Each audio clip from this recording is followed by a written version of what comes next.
Hello, my name is Kafui Dey, and my guest is a man of many parts. He says he's somebody who loves to do what he does with the talent that he has. And very soon you know who he is. But just to take a moment to let you know that this is a good time to subscribe to this channel if you haven't already. Like and share the content so that the algorithm can smile on us like a happy God and give us more of this content for you. And now to my guest. You probably know him as an actor, but there's a lot more. His name is Oscar Provencal. Welcome to the show, Oscar. Thank you, Oscar Ni Aja Provencal. Where does the Ni Aja come from? Which part of Accra? That's Ghana. That's from my dad is from Osu Aneho. Aneho is Yes. apparently coming from Togo, Mm-hmm. but they have a settlement in the Volta region. My mom is pure Osu Okay. Osuari. Nice one. So So you are also combined. combined. Provencal sounds French. French Portuguese. So, I'm sure back in the day when we had slave owners and things, if you go back into the history of Ghana, you'll find out that you have the Sons, the Dutch side, and there was the British side, and then there was the Portuguese side. And so, yes, I think we got it from our Portuguese Ancestors, forebears. ancestors. And your yeah. mom is a Hyde. Yes, she's a Hyde. So the Hydes are from where originally? The Hydes are from the Dutch side. Okay. Okay. Mayor Hyde. It's actually Mayor Hyde. Okay. So yes, from the Dutch side. Yeah. So there's history flowing through your veins. Oh, just absolutely, from absolutely. the names of your parents. I recently from the Dutch side of the family, they traced the tree. Yeah. Ancestry. Ancestry tree. We had one of the families from the Dutch side. I think the house is at the Osu Castle, and they were, looking at the family tree. They had come all over to meet the family and connect, from the diaspora to here, and it was quite interesting. And there's a lot of history that's in this country and amongst families that we never get to hear of. Unfortunately, I can't tell you all the history even Yes. of my own family because we're still in the discovery process. But yeah, it's quite interesting how Accra has developed and how even some of us have got our family names, and are from our colonial past. Who were you named after? That's a good question because my mom tells me Oscar Bonavina, was a boxer, Okay. a champion boxer. Yes. I was wondering, hey, you like boxing like that? Did she like boxing though? I'm sure it's my dad who probably named me after him. But yeah.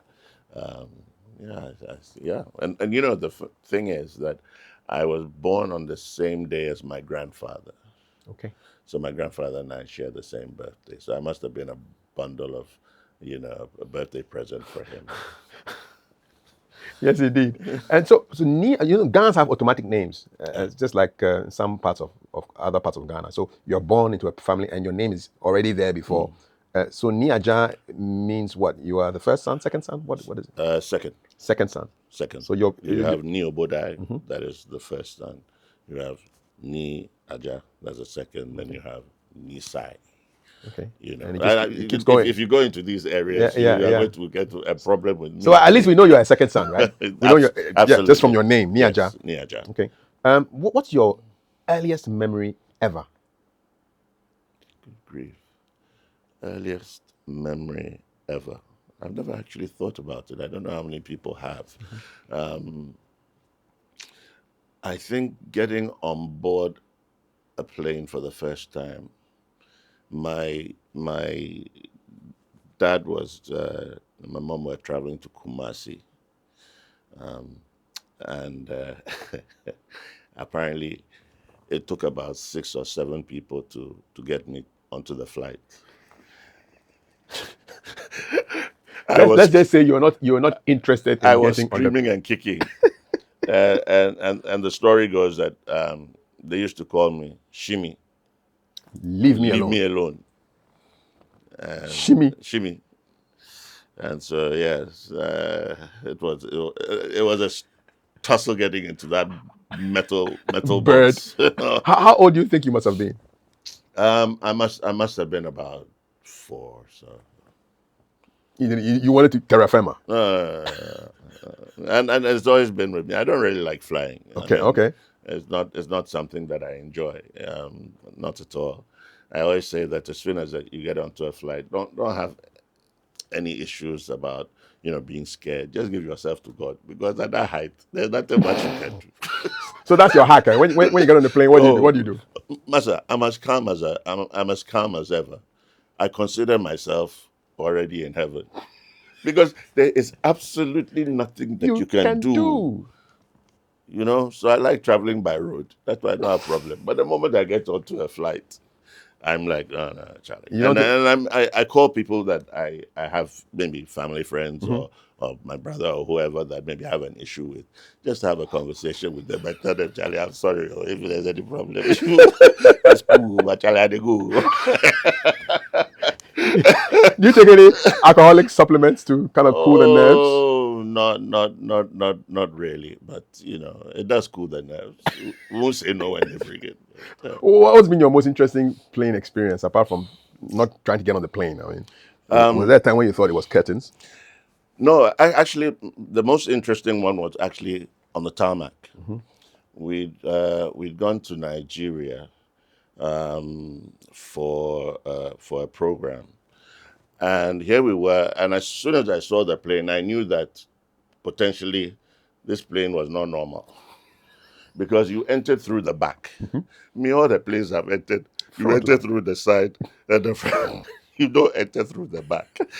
Apparently, it was this old Russian plane. And so we're in there, and there are about 3 or 4 planes that have to taxi off and take off before our turn. And each time a plane took off, then as we were stopping, you'd hear the brakes.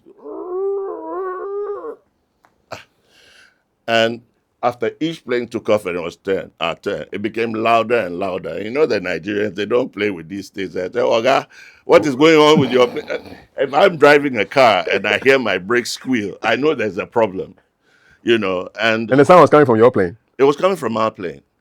And it got to a point where now we were about to take off, and the last one, the noise was too loud. Now everybody started making noise that we should get off. Now I was sitting by the window side, and all I could see as I looked out of the plane was some attendants with a fire extinguisher. Hey, I'm telling you, with a fire extinguisher. And they were hammering the fire extinguisher to try and open it, to put out the a fire, fire. a fire on the brakes had caused on it. And Lord. and I remember videoing it, because it was crazy. But I lost the video, Hmm. unfortunately. A fire on the brakes, Yeah. And here they were trying to open the fire which was extinguisher. not It opening, was not opening, so they're now smashing it and into banging submission. it. That was it. We all got out of that Thank plane, you. and that was the end of the flight. What an experience. Yeah, yeah, yeah. And then when you And when you got on the next plane, how did you feel? we just made sure it wasn't the same.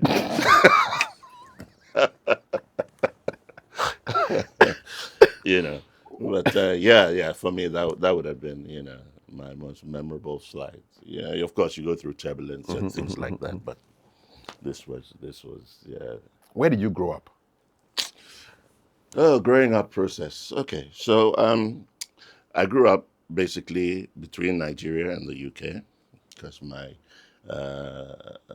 what happened was that I was born a few days or 2 weeks before the coup That overthrew that Nkrumah. overthrew Kwame Nkrumah. So I have Okay. to go back a little bit. My father uh,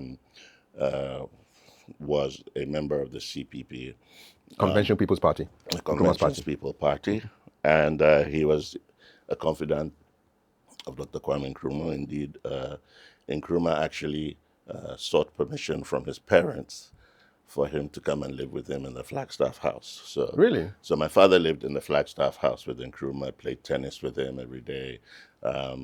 Indeed, Nkrumah was an MP at one time, and Yes. then when he became the president, he relinquished his seat, and my father took over Accra Central. So my father became an MP. Is He that what is was, now Ododo? I believe so. Yes, because that's where he was sprung out.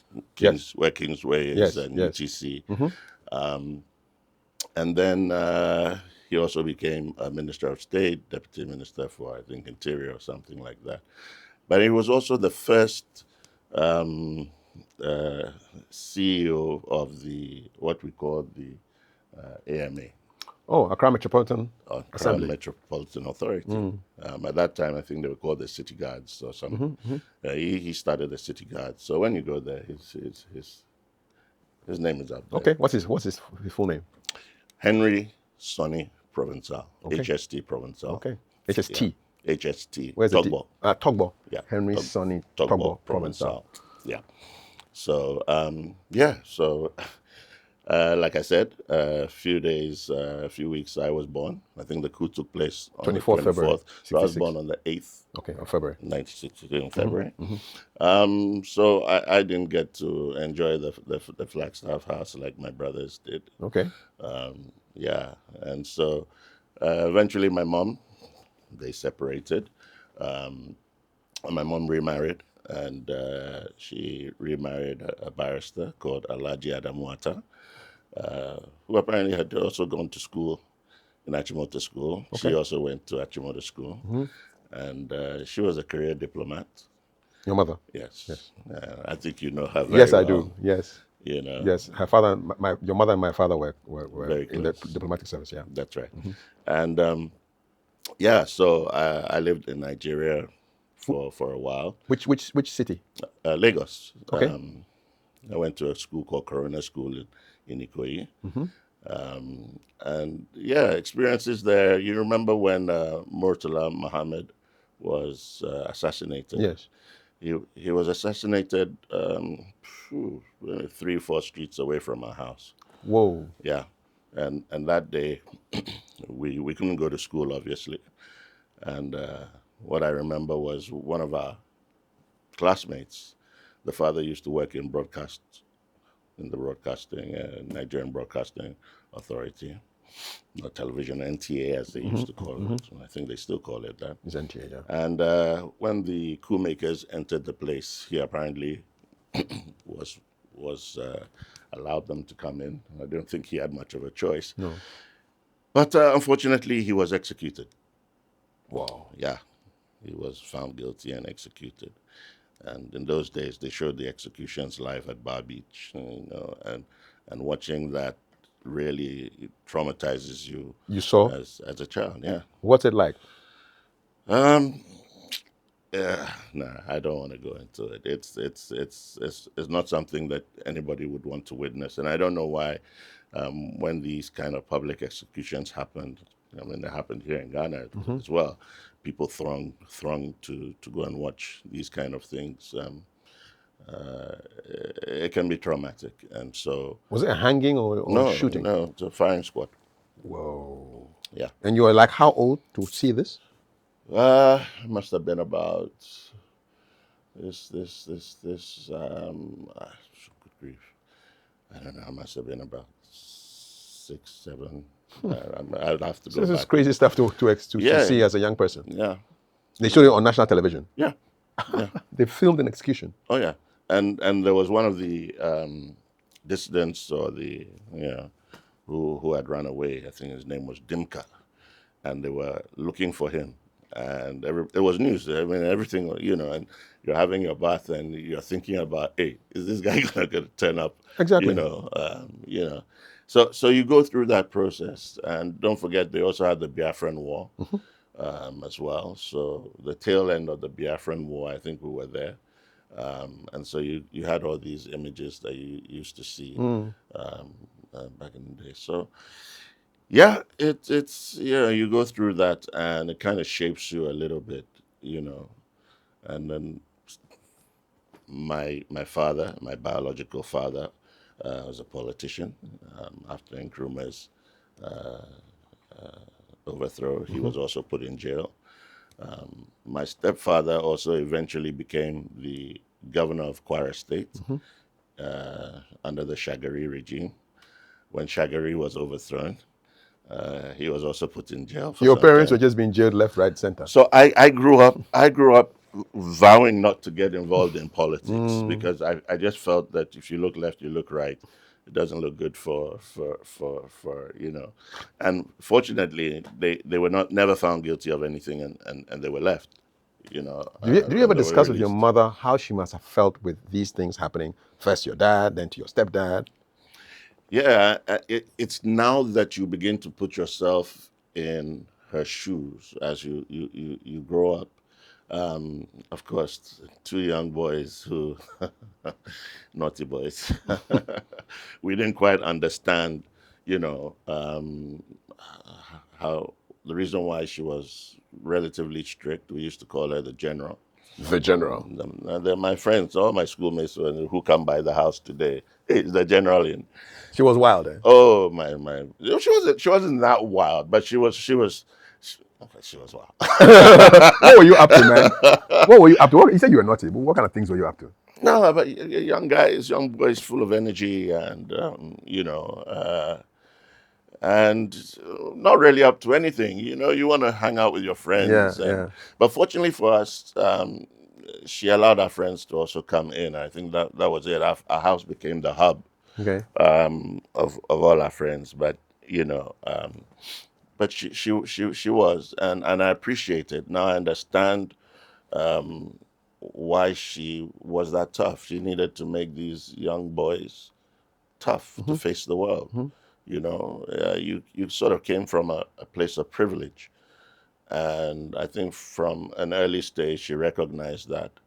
And Yeah, because Ikoyi is not. It's a beautiful place. oh, it's a It's beautiful, beautiful where rich people place. live, really. Beautiful place. Yeah. And so coming from that kind of background, she's grounded. If you know my mom, she's extremely grounded, and I think she just wanted to mold us into that model, so we didn't become like some of the other kids who uh, felt entitled, and so we're extremely grounded, And then growing up in the UK as well, extremely grounded. I mean, um, brought up to open doors for people. Didn't matter who they were, white or black or whoever. Today, if there's an elderly person standing, I'd give away my seat for that person, to sit. You don't find that today. That kind of training virtually no longer exists. And even if I go to the UK today, and I'm sitting on a chair and somebody needs the chair, I still open doors for Yeah. It's people. automatic now. It's automatic. So hopefully we've tried to instill some of that into our own kids today. And I think that, yeah, it's a good way to bring up your kids. Yeah. What were your happy days in Lagos? Happy days. Going to school. Yeah, my folks, they introduced us to horse riding. My Nice. my stepfather had stables. How many horses do you reckon? Oh, too many, too many. So you know how to care for So horses? so he played polo. He Okay. was a he played All polo. right. So we learned how to ride horses. He took us fishing. We went hunting. He loved going hunting. What did So you we guys had our hunt? we had our guns. I mean, we went with him, Yes. and What did they catch? well, he was catching deer and stuff like that, Really? and then shooting birds. And so Outside of we Lagos? had our we had our Okay. we had Your our level. pellet rifles. Yeah, yeah. Outside of Lagos? We're shooting the lizards. Yes. Wow. Shooting the lizards. Yes. So he really gave us this grounding that allowed us to, be in a place that not many people have today. And I always say that, well, I never lived with my father, my biological father. So he really was the only father I knew at the time. And so, he kind of equipped us with all the tools. And I probably say that without him and my mom being sent to the UK uh, and to the schools that we went to was not just a privilege, but I recognize that today that's what's given me my background. Indeed. A lot of people think that, hey, why do I talk like this? And we speak the Queen's English. We didn't go into the Cockney. No, none of that stuff. Actually, the Queen was the patron of my school In the UK. in the UK. My last school in the UK, she was the patron. And I have the honor and the privilege of shaking her hands. I was part, yeah. I hear they train you. There's a way to shake the Queen's hand. Yes. How do you do? If suppose I'm the Queen, how do you shake my hand? Oh, good grief, my brother. Show me how you shake my Lord, hand. I've forgotten this. But there's a way. There's a way. I So you don't squeeze it too much, you right? don't know. I can't even remember. They say you don't squeeze it. You're not even supposed to shake her hands. Really? No, you're not supposed to shake her hands. What are you supposed to do? But she spoke to two of us because we were part of a gymnastic display in the school when she came for our anniversary. And so she spoke to we were only two blacks in the. You definitely stood out, man. Yeah. So she spoke to the two of us. And all I remember is say, when she speaks, just say, yes, ma'am. Okay. Yes, ma'am. You know, that kind of thing, and then your response to her. And so, at least these hands have shaken The Queen. the Queen before. So, my friends, if you are shaking my hand, If you're not saying, yeah, you know. Quick questions before we go to the UK part of your life experience. Right. Do you learn any Yoruba when you were in Lagos? I did. At the time, I've lost it all. All I can remember are the insults. Very useful. But I'm terrible with languages. I mean, we learned French. I mean, we had French teachers back in those days. I mean, because my mom was a diplomat, she was trying to equip us with all this. I hated French. The conjugation, right? Oh, man. Je viens, tu viens. Nous venons, vous venez. You don't want to go there. No. What was your favorite subject in school, though? Literature. Okay. Literature. And that's what got me my interest in acting, the creative. Okay. We used to do stuff, Shakespeare and stuff, you know, Hamlet and stuff like that. And so, you know, it's from your childhood you begin to develop all these things. Indeed. And actually, when it came to film, my stepdad in those days, they had the reels. They had the projectors with the reels. And so we'd watch films. He had the Vincent Price horror films. Yes, the guy who did the vocal on Thriller at the end. And also, I think, Dracula. Yes, on Thriller, and then Dracula. Yes. So we had all these films and the John Wayne films. Yes, cowboy films and stuff like that. And I used to be fascinated with them, you know. And that's what got my fascination into film and into theater. And sometimes when you have a natural inclination to things, they just fall into place. Yes. You know. So I knew where my strengths were back in the day. And then I also was quite athletic as well. What were your sports? Major sport at the time was football. This was in the UK or in Nigeria? Well, even in Nigeria, it was mainly football. Football, okay. Mainly football. What position? I was a goalkeeper. Okay. You had any heroes? But I was not only a goalkeeper, I was a number 9 player. But I was a better goalkeeper than a number 9. Yeah. Who was your favorite goalkeeper back then? Oh, good grief. There was a goalkeeper with Chelsea at the time. I supported Chelsea at the time. Was it Shilton? Peter Shilton. Mm-hmm. But even before Peter Shilton, there was another goalkeeper before Shilton. Mm-hmm. Anyway. So goalkeeper and then number 9 as well. Yes, and when I went to secondary school in the UK, then I was introduced to hockey, cricket. You know, these were the sports that we weren't playing in Nigeria. And then athletics. So I was doing the 100 meters, 200 meters. I was doing high jump, long jump, discus, javelin. Wow. And the interesting thing here is that... You could have been a decathlete, you know? Precisely. You hit the nail right on the head. I met the British decathlon champion, Daley Thompson. No way. Yeah. And he won an Olympic gold. Yes, and we had a conversation, and he was my idol. I mean, I looked up to him, and from that moment, I said, I'm going to be the first African decathlon. You know. Wow, 10 events. Yes, to do 10 events. And you know, the funny thing is that shortly after we came to Ghana to live, and I also got involved in athletics here, and I remember Intercor. Yes. back in, Psychologist. into Yeah, call. yeah, yeah. Those days I was really stocky. You know, I was, It's good. It's good for the if sprints. you see my tabs, Serious ones when I'm warming up on the track. on the tracks, the whole stadium. What were they calling you? Obi Papa, Obi Baba. Obi Papa, and I'd be yeah. It was amazing. Wow. And you know, I still had my decathlon dreams, but when I looked at the pole vault and the pole vault mat and the sand around it, I just for this one, I'll turn it to an afuche if I miss the I mean, the bar. distance of coming from the top to the ground. It looked like some mattress be Charlie. You know, you didn't like flying too. Oh, You didn't even like flying. So I quit that dream. I quit that dream. But it will surprise you that I was also called to the national team. You were. Yes. Which discipline? For 100 meters. So the likes of Miles Mills and, you know, all those guys back in the day. Really? Yeah, I was called. It was published in the newspaper. Wow. Where did you guys go to run? We were at Accra Sports Stadium. Okay. You were called to the national team. Yes. You present Ghana. But my mom didn't allow me. She said I should learn. Wow. You could have represented Ghana. I mean, if they called you. Oh, yeah, absolutely. Because Miles Mills went on to the Olympics. Yeah, he went on to the Olympics. Yeah. You know, but I don't regret it. It's part of life. It is. History. One more quick Nigeria question. Did your mom and your stepdad have children?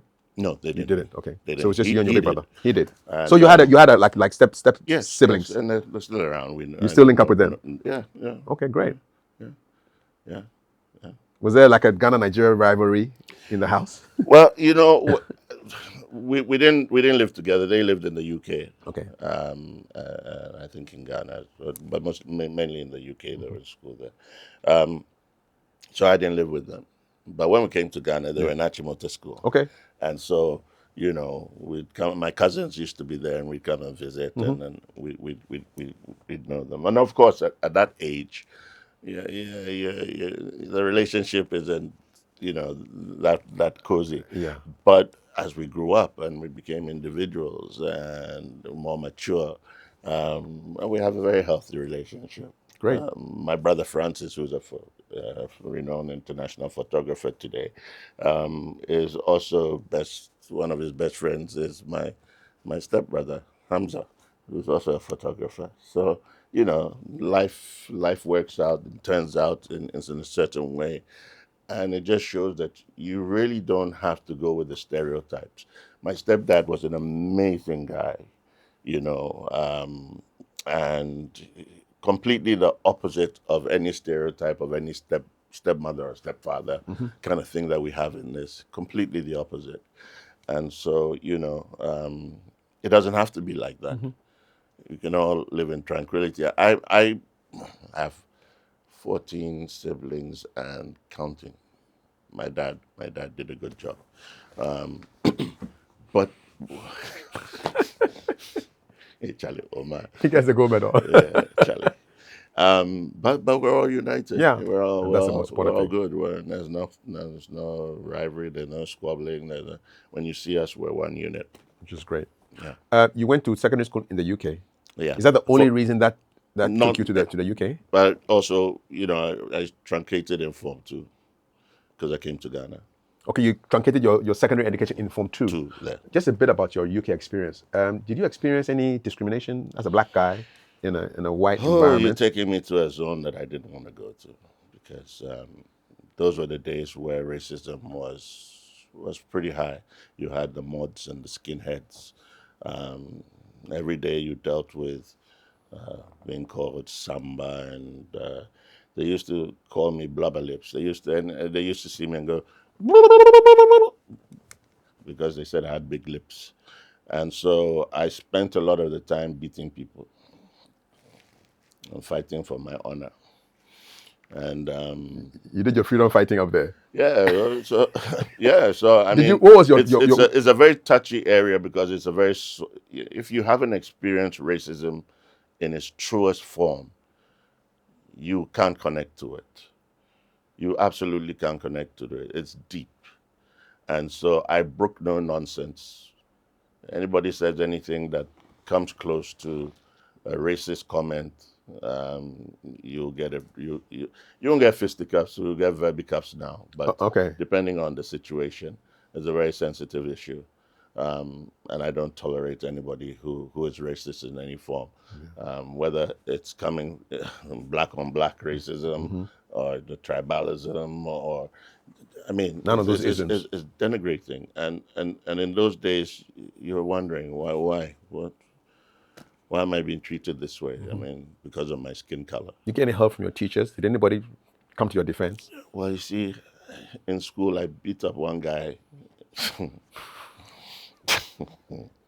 We used to have a hill that you go down. Yes. Yeah, and that was where all the fights were done. Because nobody can see when you're down there. When you're down the hill, and you go and twash the guy. And one day, my sports master came over to me and said he had heard what happened, and that I think I have more strength than I realize, but I shouldn't use that to fight. I should use this. Head. And so, that also impacted on me big time. And it made me want to prove to you that though you're standing there, I'm probably a better human being than you are in many aspects, whether, in physicality and intelligence, and it just pushes you to be better than the next person. And I'll say this, even when I came to Ghana, there used to be schoolmates that I had that, some of them, but I won't talk. I'll mention their names. They like to make fun of you. Yeah. You have friends and mates who like to make fun of you. Yeah. Not because they're doing it in a very malicious way, but that's just the way they felt that, Take pot shots at you. Pot shots at you and that kind of thing. At your stature or how you look. And in those days, my nickname was called Froggy. Froggy. Because my voice was far deeper than everybody else's. So voice. Froggy, like a gog. So when you say Froggy, then I'll say Ribbit. I like it. that was the Ghana International Froggy. School. Froggy. Ribbit. So everybody refers to me from the school as Froggy. Froggy. Do you have any nicknames in the UK? No, I didn't. I didn't. No. But were there happy times though, apart from all this discrimination? They weren't, because they in the true sense of it, they weren't, because I was in boarding school. My brother and I were in boarding school most of our life there, and so only to see your parents at the holidays, whilst others on weekends they come and visit them, that kind of thing. What's boarding school like in the UK? Oh, good grief! It's a good question. First, it was tough. To be away from your parents is tough, and to be in a school where when we literally arrived there was only one other black person, two brothers, and my brother and I were there, so that's made four. And by the time we left, there were about a few others. In a population of how many kids would you reckon? Oh Christ, that Raw Russell must have been over 2,000, 1,000. What? I'm sure. So you'd walk around and you'd never see another black person for a long time? No. So we became a very tight. Yeah, four of you. Yeah. Where were the other two guys from? Do you know? Nigeria. They're from Nigeria. Okay. So it's Ghana, Niger. Yeah. Four of you. And there was one guy who came about a year before I left, who was a Nigerian, and apparently went to my school in Nigeria. And he came and he said, when you left, they were going to make you head boy. Why are you telling me this now? But yeah, I mean, apart from, if you want to compare, I don't know how you compare. It's like oranges to apples in terms of facilities and feeding and stuff like that. Of course, there are big differences. Bullying? Was there bullying? We had pocket money. You could, of course, you had pocket money given, and then you had a tuck shop or to go and buy your toffees and things, sweets, and your marathons and your stuff, Mars bars and things, and things like that. Was there bullying? But Yes, there was where do you think homoing came from? Homoing came from the school system in the UK of bullying. You know, it's later trickles down to what we now call homosexual behavior in the schools. Our school was not a boys' school; it was a mixed school, so we didn't get any of that. But yeah, there used to be a lot of bullying, and there was one incident that happened where a senior gave me punishment, and I was expecting that I'd be given some, go and run around the school field about 10 times or something. But actually, he gave me an essay to write. I'm not sure that I should say this, but he gave me an essay to write, which began my sprung my creative juices up. And I don't, for a joke, he said I should write a 5-page essay on the sex life of a table tennis ball.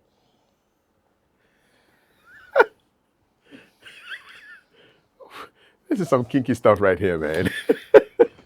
So I put it to you: write 5 pages on the sex life of a You really table have to be tennis damn ball. imaginative to You've do got a to thing be, like that, man. and the pings and the And the pongs punts and the and the back hits, and the the hits and the forth back and forth, and yeah, twirls and yeah, spins. and the spins. But you know what I got out of it was everything has a purpose. What was I going to focus on in terms of that table tennis ball? How was I going to relate it to the emotional side of it? Yeah, And whether it's a table tennis ball or it's a human being, is about purpose. yeah. When will you be? And if it's got to do with sex, the sex is because you have the final part. Yes. I can't say it, but Orgasm. you said it. Yes. Oh, so The so end for point. so for a table tennis ball, what would be its High point. high point? Ecstasy. Ecstasy. Maybe a smash. So it's created for what? Smash. To be smashed. Yes. To be Yes. played. Yeah. Played. If you make a table tennis ball, you put it aside, it doesn't play. No. It just sits on the shelf. Yeah. How does What it is the mean? purpose? What is its It is meant to purpose? be smashed. So, it kind of went deep into all of Yeah. us here. Yeah. What's our purpose? What's the purpose for the tree? If that tree is not used to provide shade, is not used to provide furniture, what's its purpose? And ultimately, it comes back to what is our purpose on earth? So it really started me on a journey of what's that purpose that we're here, From and punishment to and purpose. beginning to understand or try and figure out the relationships and the co-relationships of the ecosystem and everything in your environment, and so what's the purpose? And if you begin to think on that level, you begin to have a deeper understanding of your whole Why, the why. the why. The why. You So, know. shout out to that senior, man. He thought he was bullying you. No, he did me a good thing. Before you come back to Ghana, Yeah. so while you're in the UK, was your mom on posting to some country? She was in Nigeria with my Okay. my dad. Was she posted around? Yeah, she was Which she was countries at the did she- Ghana embassy, I think. She was either at the embassy or she had actually stopped at the time. Okay. So she was living in Nigeria with Okay. my stepdad. But before that, And he'd just gone into politics. Okay. And all of that at the time. So there are two sides of the early days. And then the political days. the political days. Okay. And so during the political days, that's when back in the day, there were a lot of coups happening in the region. Yeah. And there was also a trend which my colleague actor in Deadly Voyage, Adewale, he recently, about 2 years ago or so, he recently produced his own film. I think he directed it as well, about his journey. And back in the day, a lot of the Nigerians, wealthy Nigerians, used to ship their children off Abroad. to the UK Yeah. to live with foster parents and to be educated. And he made a film about it. And I've forgotten the name, but he made a film about it recently. He actually even came to premiere it here, and I think in Nigeria. And so when he came, I met him. But I didn't know my journey was his journey. And my journey was basically that of a lot of others, who were sent to the UK to have an education. You got there in your early teens? We got there, yeah. I mean, it was by the time I got to Ghana, I was about 14. Okay. Why did it truncate? Why did your education truncate in the UK? You said you left after Form 2. Because for some reason, and I'm probably not yet asked my mom, but I probably don't need to. She decided to relocate to Ghana. I remember we'd gone for a trip to America. We'd gone to Disneyland and all of that. First time in America? And we're passing through Nigeria to, see the old man. And she said, "Oh, let's go through Ghana and come and see what's happening in Ghana." Mommy set you up. Set up. Look, when she told us that we're not going back to the UK, Hey. I did not speak to my mother for about a year. You cut her off.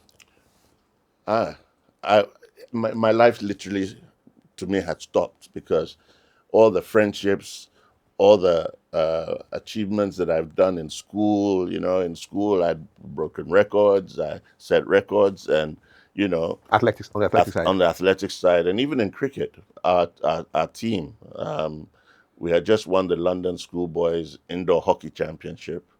And so, yeah, I think I got a top scorer or something like that. And so all of these things being thrown into this environment was a no-no. So I refused to learn. I refused to talk to her. All I was thinking of how I was going to get back. What was your brother's reaction, your big brother? He kind of just went with the flow. You probably have to ask him what internally was going on with him. You guys never discussed it later on? No, I don't think we've discussed it. But I was furious. I was furious. But my mom will always tell you that I don't express my fury. I internalize it. She always laughs that when I started learning how to drive, she has this habit of talking when you are driving. Slow down, Don't that kind kill of us. thing. She'd always laugh and say, as for Oscar, when I'm saying these things, you can see he's angry, but he won't talk. As for Francis, my brother, he will talk. He say, "Mother, why? Stop that. So, And you're still like that? yeah, I'm still like that. Okay. I'm still pretty internalize things, but maturity lets you move to a level where you don't let anger get a hold of you.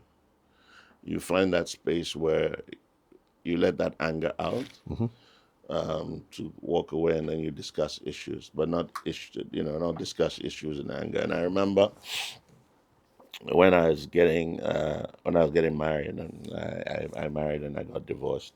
But my first marriage, my uncle is so rest in perfect peace, Mr. Jones. Um, he gave me an advice. He said, whenever you're angry, don't talk. Walk away. If it takes you 1 minute, 1 hour, 1 day, 1 year, if that anger is in you, don't talk. Let that anger get out of you Before you talk. And I've taken that till today. And you begin to realize that a lot of the things that we go through in life, if you take them to heart, they'll kill you. They'll worry you. Yeah, they'll worry you. And at the end of the day, then what? So you have to really learn how to master your emotions. Don't talk when you're angry. No. So you ghosted your mother for like a year? Yeah. And then you came back to Accra. Where did you go to school to You continue? see, the realization is when you're not going back, you're not going back. So where they put you go? Where they take you go? So Ghana International School. So after a while, you assimilate after a year or so, and then life goes on. Did you have a favorite teacher who you think made an impact on your life, whether it's Yeah. Nigeria or UK or Ghana? I would say Ghana. And I didn't even know he was my relative till recent, and he actually passed away. And we had the funeral about 3 weeks ago, or about 3 weeks ago. Mr. Niama Dagadu. He used to teach us biology. Wonderful guy. And funnily enough, his son and I were colleagues in Zoomlion as well. Really? Yeah. Is his son also called Niama? No, Mm. can't be. No, Yeah, they don't. Their names don't move like that. no, Peter. He's Peter. Peter. Okay. And congratulations to Peter. I think he just got his PhD. Oh, nice. Right. So Why was Mr. Dagadu so instrumental to you? look, when growing up, you need people who will encourage you. You know, and it's not every time you're going to have people in your life that encourage you, who mean well for you. And I'm sure even today, even as adults, ask yourself, how many people encourage you? You're right. Say a good word to you. And say, hey, I like what you're doing. Keep it up. Or they call you, they advise you, Confession. You do it to me. Because I've been, You send me little messages. Yeah, so, I've been taught. I find that that's one of the purposes. Is to make sure that people find their purpose. Yeah, and live it out. Live it out and be their happiest. And to make people happy, well, for me, what are you living for? To be sad? To be bitter? To be angry? What kind of life is that? That's no life. So Mr. Dagadu brought this out of you. Oh yeah. Biology teacher. And to encourage people, and that's the difference that you make in people's lives. You can have friends and acquaintances. I keep on saying this. They'll say this one is your friend. Okay, yeah, he's my friend. I've known him. But do I know his full name? No. I've known him for 30 years. He's been Charlie, Charlie, Charlie. Maybe I know the first name. I don't even know his second name. I've never been to his house before. He hasn't invited me to any family function. He says, my friend. Okay, you are my friend. Okay, I can say broadly, you are my friend. You are my acquaintance. But what is friend? Even that one cries in levels. There are friends who come to your house, you let them sit on the veranda. There are friends who come to your house, you let them sit in the sitting room. Mm-hmm. There are friends who can walk in and go to your kitchen, open your fridge. And there are some friends that can't do that. So levels day. Let alone go to your bedroom. So what are you talking about friends? They're friends who, in their time of crisis or in their times of celebrating birth, or, you're the first person they'll contact, or, they call you once in a while and ask, Charlie, what's up? Are you all right? Everything cool? They look up at... So in this life, our friendship is broad, is general. We accept the terminology like that. But I'm sure even you probably have one or two close friends that you can confide in and be confident that it will not go beyond their mouths. Stick with them. How many of them are there? So, and you're saying Mr. Dagadu kind of awoke this in you? I have had a lot of introspection in my life, trying to find out the beginnings of what shaped me. And I've taken it seriously because as I sit here, you're interviewing me. But me being here, being interviewed, to me is a privilege that I probably don't deserve by any measure.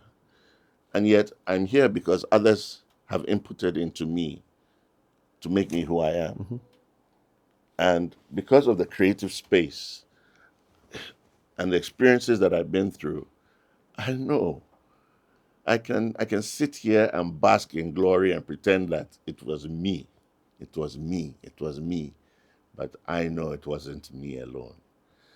People have given me opportunity. People have believed in me. People have seen my talent. People have been able to give me a legs up, a push, a word of encouragement, where I'm surrounded by hundreds of people, thousands of people who don't do that. So who are the people who should be more important to me in my life?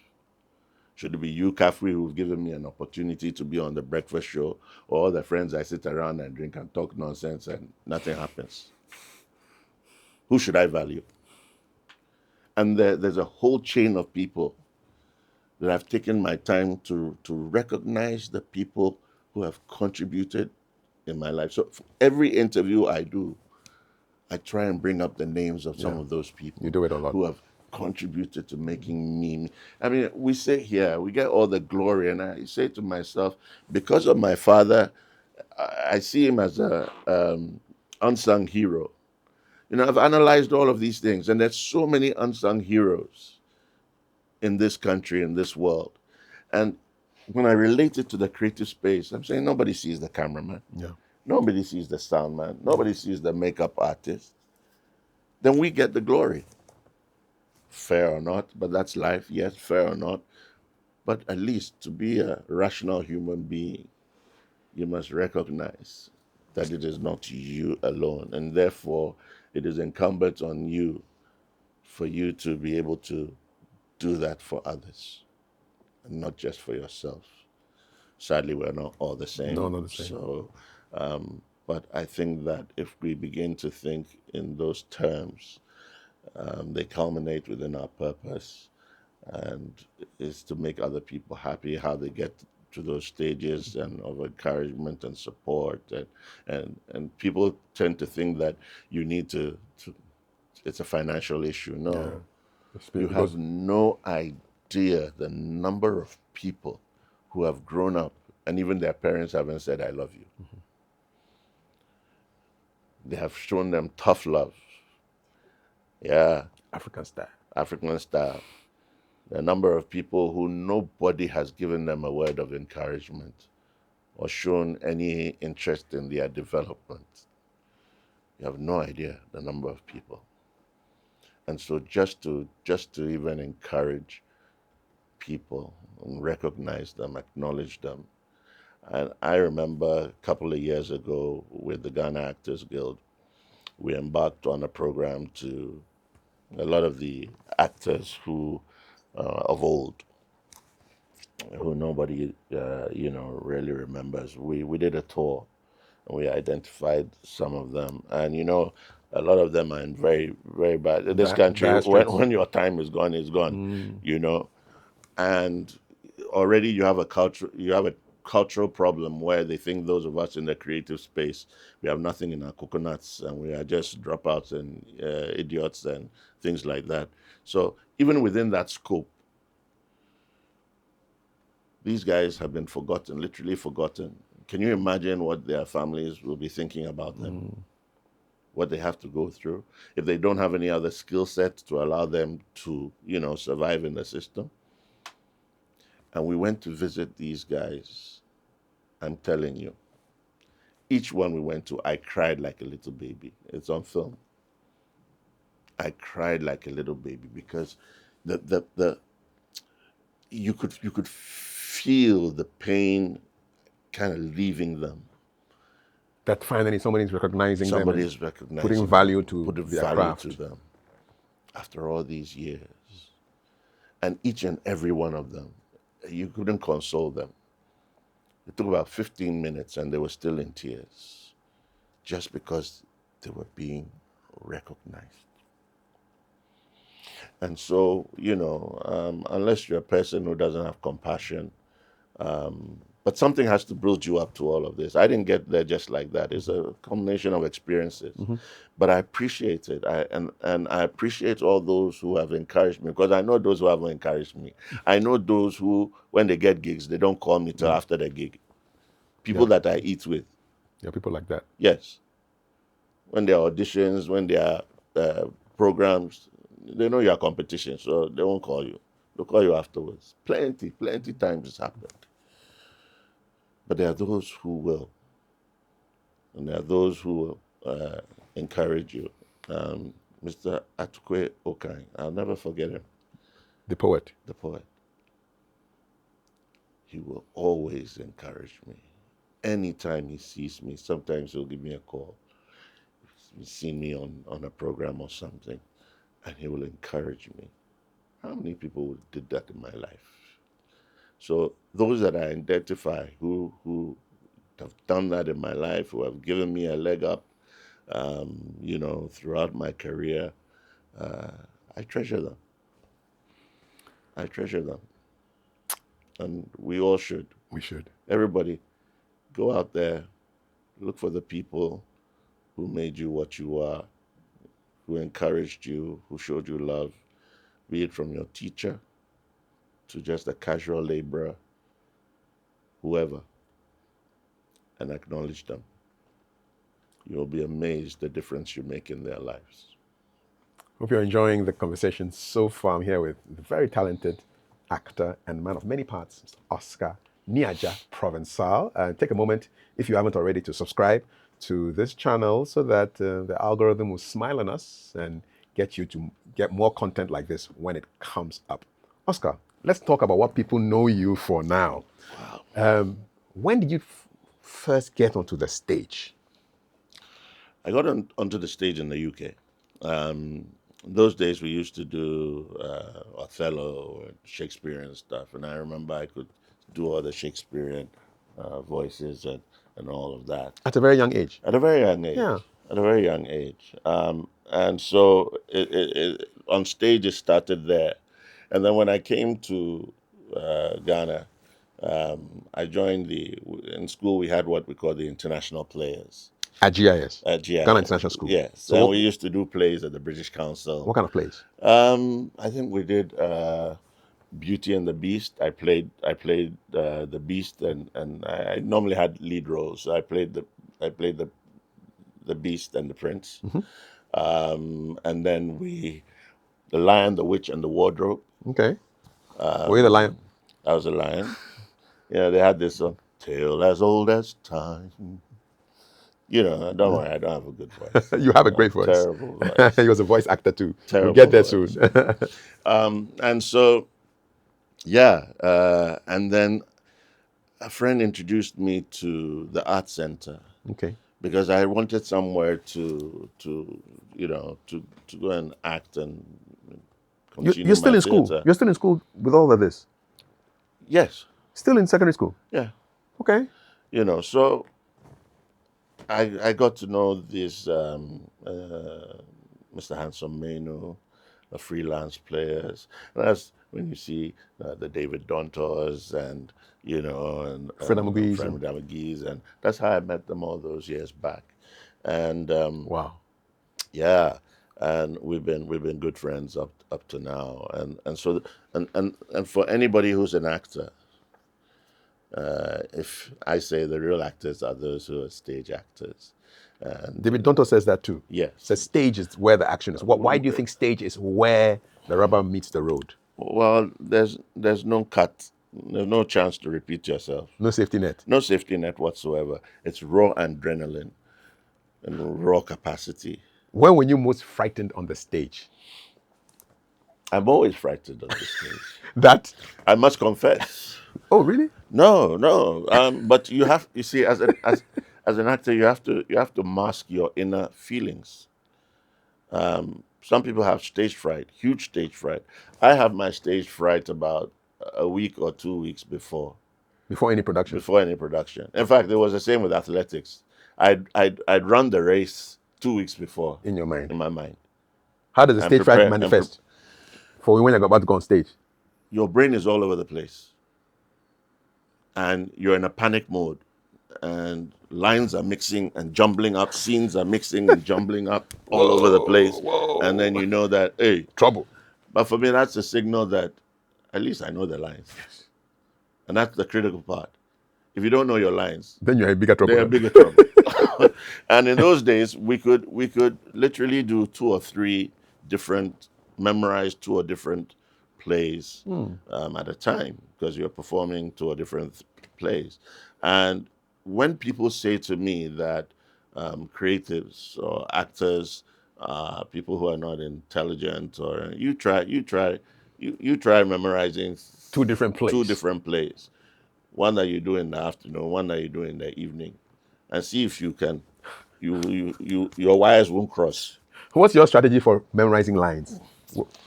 My methodology really is to break the lines up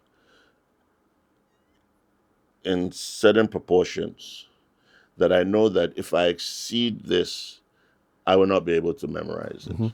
And everybody is different.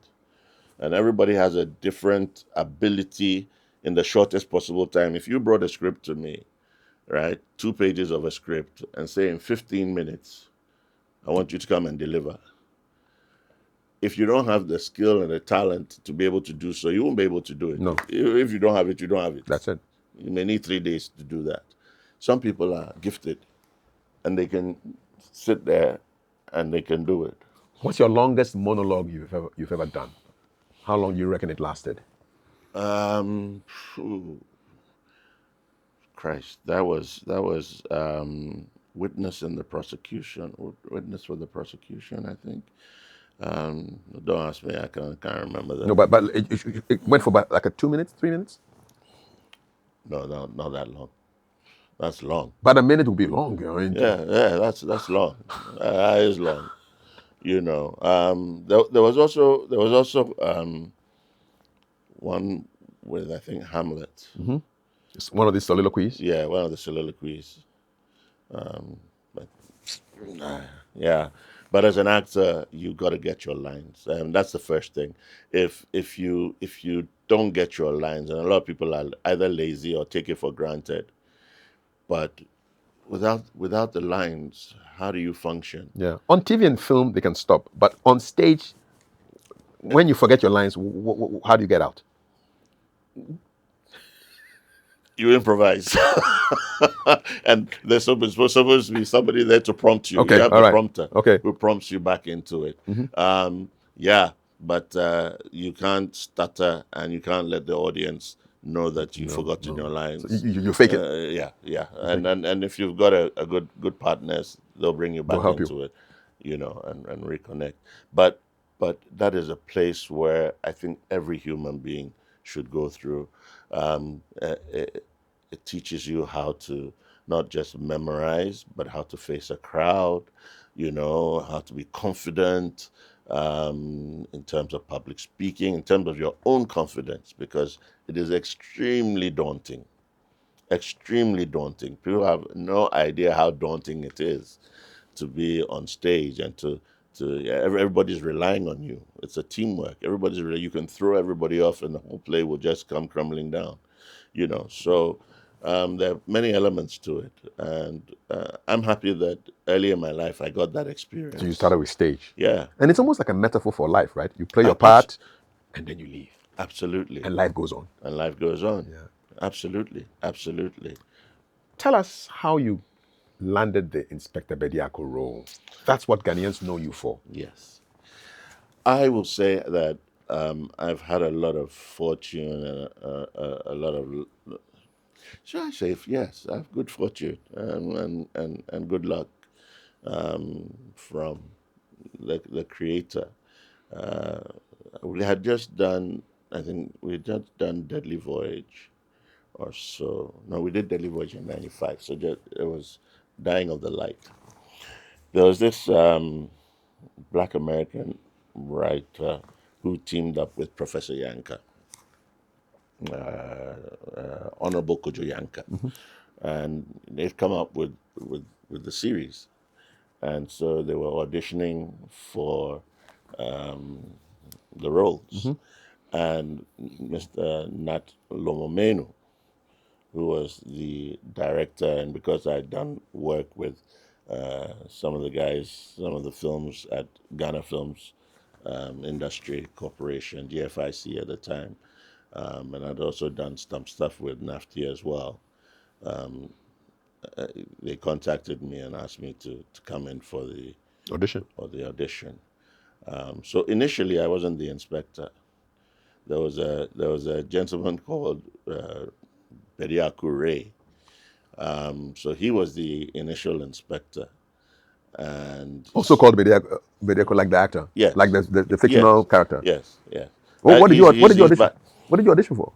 I auditioned for Soa, who was the sidekick To the inspector. to the inspector. So so I finally got the role with Akosia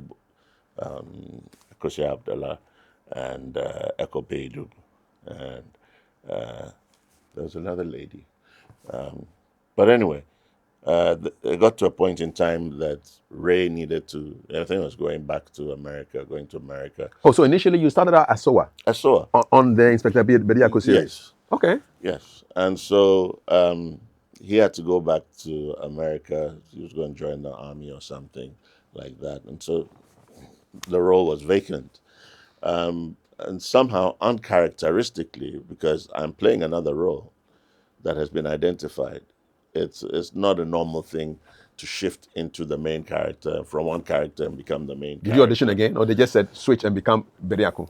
Yeah, well, they must have brainstormed about it quite a bit because and they said, yeah, I should take up the role of the inspector. So who took the Soa role? Eko.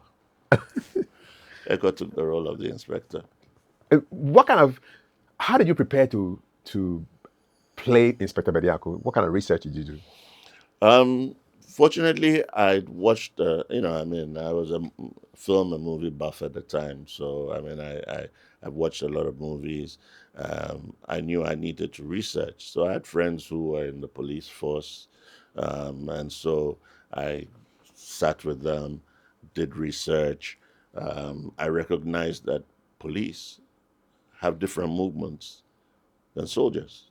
Their trainings are totally different. So if you see a policeman walking and you see a soldier walking, they have two different walks. The same with the lawyers and the doctors. Just observe. And so you really need to be exceedingly observant in this life. And as an actor, you have to be observant. I mean, how are you going to play a madman if you haven't seen a madman before? So for me, my eyes were always wide open, observing everything that people's walkings, gaits and things like that. You have. I mean, if you want to be better than all the others, you really have to, Did you almost become Inspector Bediako? to a point. Yes, but really, I didn't comprehend, not once, that this was going to be something impactful in society and to people's lives. Not once. I mean, it's a young guy who just been given an opportunity police officer role. Charlie, bro, Where they going? what going? Now, am I thinking about how you are feeling about it? I'm feeling about how I'm feeling about it. What's the reaction that has really like surprised you the most about this one role that out of the many roles that you've done? That I'm still here and still being recognized as Inspector Bediako and being part of a national psyche. And not everybody gets that.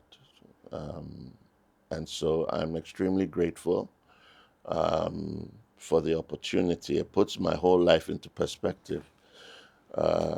And, as actors, you will have a defining role. Doesn't matter whether you've done 100 films. There'll be one that will define you for life.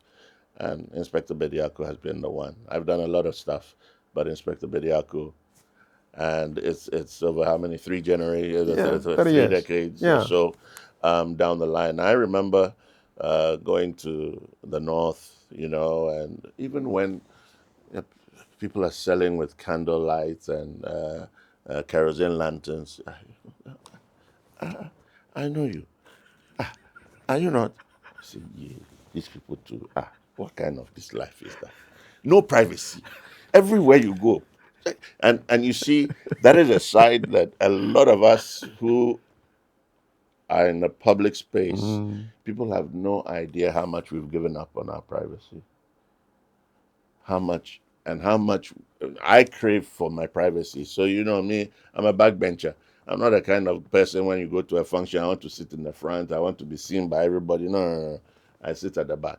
Ask anybody. Do you have disguises sometimes? Oh Do no, no, you no, have a no. hat you want to No, wear you that can't disguise. you can't? When Cha. they hear your voice, boom, Oh, they don't say be and you. that's even the worst part when they hear your voice. But we've given up a lot on privacy, and because of my background and my stepfather and my father, uh, and you know something my father told me when I finally met when I met him, and he told me the stories about Nkrumah.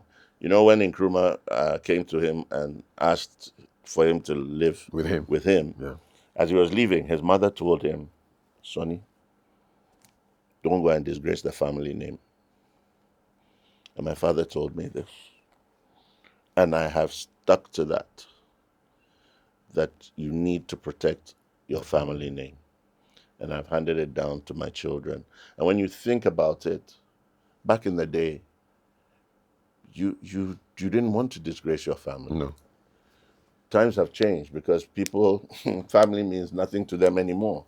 But back in the day, you will not take any risk to destroy your family's To name, protect the family to name. protect the family Little name. detour. You come back from the UK. How long does it take before you meet your dad? Your I biological dad? met my dad about probably 3 months into landing. I hadn't met him before. That was the first time you were meeting your Yeah, father. yeah, yeah. We were living in my grandfather's house in Osu. And so, he's climbing up the stairs, and my brother is standing there. And I look at my brother and I say, Charlie, who is this man? My brother looks at him and says, don't be silly, it's your father. Did you have any emotional attachment to him initially? No, no, but I'll say this is that I knew my stepfather wasn't my father, even though he was more than a father. Yeah. I mean, you had an emotional bond with him. Yes. And so with my old man, it was confusing. It was a very confusing state of mind, as to you didn't know the story. How does it fit in? You didn't know whether he left. He What did mommy tell you? she never really spoke about it. So she never really spoke about it, and I didn't want to even get into that space. Had he remarried? No, he hadn't. Well, sort of. Yeah, sort of. He had, yeah, sort of. 14 children and counting, sort of. Is he still alive? Sadly, no. Sadly, no. But he recognized that after him, I really was the only. After a while, when I did Inspector Bediako, he realized that I was the only member of the family who had come up into the public space as he did. How did he feel about your success in the world of Oh, the arts? he was proud. I mean, we became buddies. We became buddies. And every child that doesn't grow up with his father wants to be, have a good relationship with the father and be loved by the father. And he did everything that he could, to make up for the lost years. Yeah, you also had to put away all prejudices if you had any. You didn't have any reasons for them anyway. You were not controlled. No. It was between my mother and him. You know they And say. so where am I in this school? And he'd pick us up, spend the weekend at his place, and drop us off at parties, and pick us up and stuff like that. And we had conversations about Nkrumah, and his era and his time, which is another story altogether. and yeah, so we became very close. And when he passed, what was your overriding emotion? Um, phew, if you have to carry your father's body into a taxi or into a car to take him to the morgue, I don't know if anybody has experienced uh, death that closely, and it's it's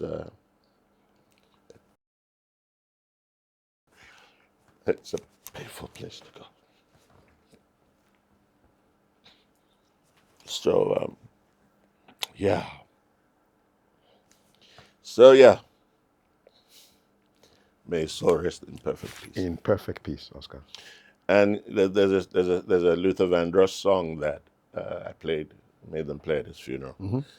Dance with my My father father again. again. It's a beautiful song. And anytime I hear that song, anywhere I am, It breaks you down. brings the Breaks you tears. down.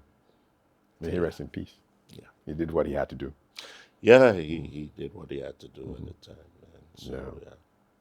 Without him, I wouldn't be here. You know, how has that affected the relationship between you and your children? How do you relate to them? Oh, my kids are my buddies. I mean, um, yeah, I made sure that they're my best friends. You know, um, I can't say you be the perfect father. I don't think anybody is the perfect father. I've seen one or two of them anyway. But yeah, they're my friends. They call me up, and you've been with me when I've been with them, and I just thank God that they're all grounded. I have 5 kids, 3 boys, 2 girls. What's the order? Boy, girl, boy, girl, boy. Uh, boy, girl, boy, girl, boy. You get it right for me, Oscar. Forgive, If I was starting forgive out, me, I'll guys. come to you. I'll come to you for the formula, man. You got it. You got it right. Well, look, I'm sitting here, and this year, my 2 oldest kids have made me a grandfather. So Oh, I'm a grandfather of 2. nice. Numu. Charlie, What's it like to be a grandfather, man? I'm not there yet. my walkings have changed. Hey, Hey, Charlie, now when you see my galley, I get grandpa. extra confidence. Oh You see, yes, because that's at the end of the day, you go back towards that purpose yes, that you're yeah, here yeah. for. Extended. You can go into religion or whatever you want to do. Go ye forth and multiply and replenish the earth. And so, what's my purpose here? Is to replenish the Yeah, earth, you've and done it's your your bit. bloodline. Yes. And so, if you've been able to, you know, go through the motions and you have kids, you've been able to bring them up and set them on the trajectory to live their lives. Um, Fortunately, I'm waiting for my last born to finish Legon. Daughter's in law school. 3 of them have finished university. What What a again? And game, now my you're giving brother. me grandchildren. Now, People to play with in your old age, so man. if you are sitting somewhere and you think you can sit on my happiness, It never me, you happened. can never sit on, because my happiness is my Your kids, people. my people. Yes. You can't take any of that away. If you can take that away, I'll fight to my death.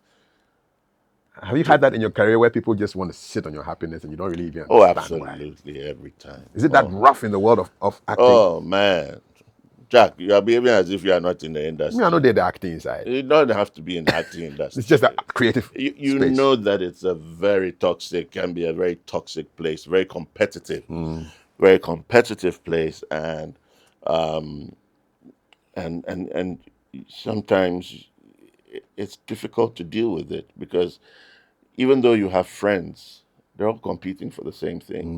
If I come for an audition, there are 100 people who want the same role. Yep. 100 people who want the same role. So It's rough. it's rough. But if you get to a place where you are privileged enough that they know what you're capable of, And they just call you. they just call you. And Boom. I have turned down many roles, because when you give me the script and I look at it, I'll tell you that nah, this is not for me. What's the Oscar And I criteria? will I will advise you, and I'll guide you to me if I know who can play this better than me, And then you do that. and I do that. What's your criteria for accepting a script? Number one, it must be challenging to me as an actor. Number two, it must not be stereotyped. Don't think that I'm an inspector and therefore every role you want the inspector in Police your officer, you're inspector. gonna bring it to my doorstep. That's the first thing I fly away. No more inspector roles. Oh, Charlie. So you'll find out that 2018, I left the industry between 2006 and 2018. And so when I did the films from 2018 up till now, a series of films, they were all characters that were far from The inspector. inspector. I was either was a criminal or I was a You took some bad boy roles as well. criminal pastor Yeah, or man. bad boy roles because you want to explore the repertoire of Yeah. your talent. Yeah. And not get caught in this box. Some people do get caught in the box or want to because that's their comfort zone. Yeah. I didn't want that. You want to stretch yourself. Yes. I'm just And it's still today. still the today. same. Yeah. I love it. Yeah. I'm thinking. So what was the profile of Inspector Bediako? I mean, what was he? What was his age? Was he married? You know, those backstories that we used to debate about those backstories, and indeed, as an actor, any role you're given, Yeah, you need to know what the backstory. you gotta know what the backstory is, and so we discussed those backstories. They weren't developed into the film. He didn't have a wife to go back to. Okay. He Oh. just solved cases, and that was it. But it would have been nice if he had a wife and a family or a girlfriend somewhere. Absolutely, but back in the day, and obviously Yeah. it's somebody's creative. You didn't want to get sidetracked with it, and you must also remember that Inspector Bediako, the main theme of it was the black man is capable of managing his own affairs, Our script that was an criminalist. and it was to show that we were capable of doing highly intelligent things without the use of violence. Okay. So you really never saw any guns shooting and stuff. So that was the niche, and you'd be amazed that Inspector Bediako went very far and wide. In fact, it was shown in Nigeria. I think it was AI TV or something for some years, and spurred the film industry there. Okay. Yeah. Great. Yeah. That was the impact of the show. Oh, that was the impact of the show. Was there any impact on the Ghana police? Did the Ghana police say something happened in terms of image and impact on them? Absolutely. What was the impact on the Ghana police? You hit the nail right on the head because you remember that the Ghana police were not really equipped with modern equipment. On the show, we had Motorola's. Yeah. You'd be surprised that back in the day they didn't have, it wasn't really. So You guys were ahead of the police. we were ahead of the police. And don't forget, in coming up with the program, obviously we liaised with the police as well to ensure that we complied with police behavior and procedure and all of these things. And there was also a recognition that there had been a breakdown between the citizens and the police, more so with the army and the police. Yes. But we never got to do an army series. Yeah, because this was like the 90s, right? Yes. Inspector Bediako was in the 90s. Yes. And so it bridged the gaps that were there between citizens and it brought a lot more respectability. They also didn't have a lot of good vehicles, and we came up with new vehicles. You guys equipped the police with new vehicles. Where did you get the cars from? We got them from Toyota. I think Toyota was a main sponsor back then. So, Nice. Who was the director for this production? Nadlo Momeno. Okay. Yeah. That was groundbreaking, Absolutely. I gave him hell. You did? Oh, I gave him. Give me an example of the hell that you gave him. No. I was just a very curious person. I mean, interpreting scripts, lines. Not only him. I mean, I learned more about film on that location than anywhere else because I was a curious mind. There's no way the sound man, I'm not going to try and learn something about it, or the lighting. You got to learn about your environment, but you got to find a way to do it that people don't see you as a nuisance. Exactly. Where was this? Where was it shot? Where was Inspector Bediako shot? Initially, we filmed at Ghana Films, GFIC. We filmed also at what do you call it? The trade fair. And I remember The outdoor scenes, right? no, we had an office there that we filmed Okay. at the trade fair. That's where we initially started filming. And you know the trade fair, they had a pond. Yes. And the mosquitoes in that pond, they were like kamikaze mosquitoes. They were mosquitoes that, Charlie, when they bite, they can bite you through jeans. Beyond bones into your jeans. I'm telling you. And and Charlie, one day, Charlie, I wanted to go to take a pee, man. I went outside, I whipped it out, and the mosquitoes were doing wee. I said, for this one. Fresh meat, let's attack. Charlie. So Whoa. So mutant mosquitoes. So I went back in and said, hey, listen, I'm not going to film here anymore. No. You were being a diva? There's a time where you have to be. Because, Charlie, now what kind of life be that? And what did Mr. Lomomeno say? Oh, that's when we moved to the Ghana film industry. So you moved? Oh, yes. You mission accomplished? Yes. Straight up? Oh, yes. So I know that you have to find ways of gentle persuasion. Yeah. And you have to master the art of it. You know. Have you ever gone into fisticuffs on the set? Oh, no, never. I matured before. I matured at a very early stage. And I didn't want to be the same person I was in the UK. Yeah. So it took a lot of internal working to be completely the opposite. Just the mellow. So no fisticuffs. Don't need to. And Ghana itself, I mean, it's a mellow country. How can you get angry in this country? The person who makes you angry is the demon. He's the big demon. Amen to that. How do you prepare for a role with like intense emotions? I mean, like love scenes and maybe heartbreak. How do you do that? A lot of it as an actor is that you've had a life, and so you have to dig deep into your being to get in contact internally with the emotions that you encountered during those times. Okay, so you leverage on something you must have felt. Internally, you have to, for it to be authentic. Okay. You can pretend to laugh. You can pretend to cry. You can pretend. When you pretend, camera will catch you. One time. People who are experienced, who can see, will catch you. And so when you get to that point, you saw we talked about my father. I just couldn't control it. Yeah, because that was coming from a deep place. It's coming from a deep place. I have to reach that deep place for those tears to come. I can't fake it. No.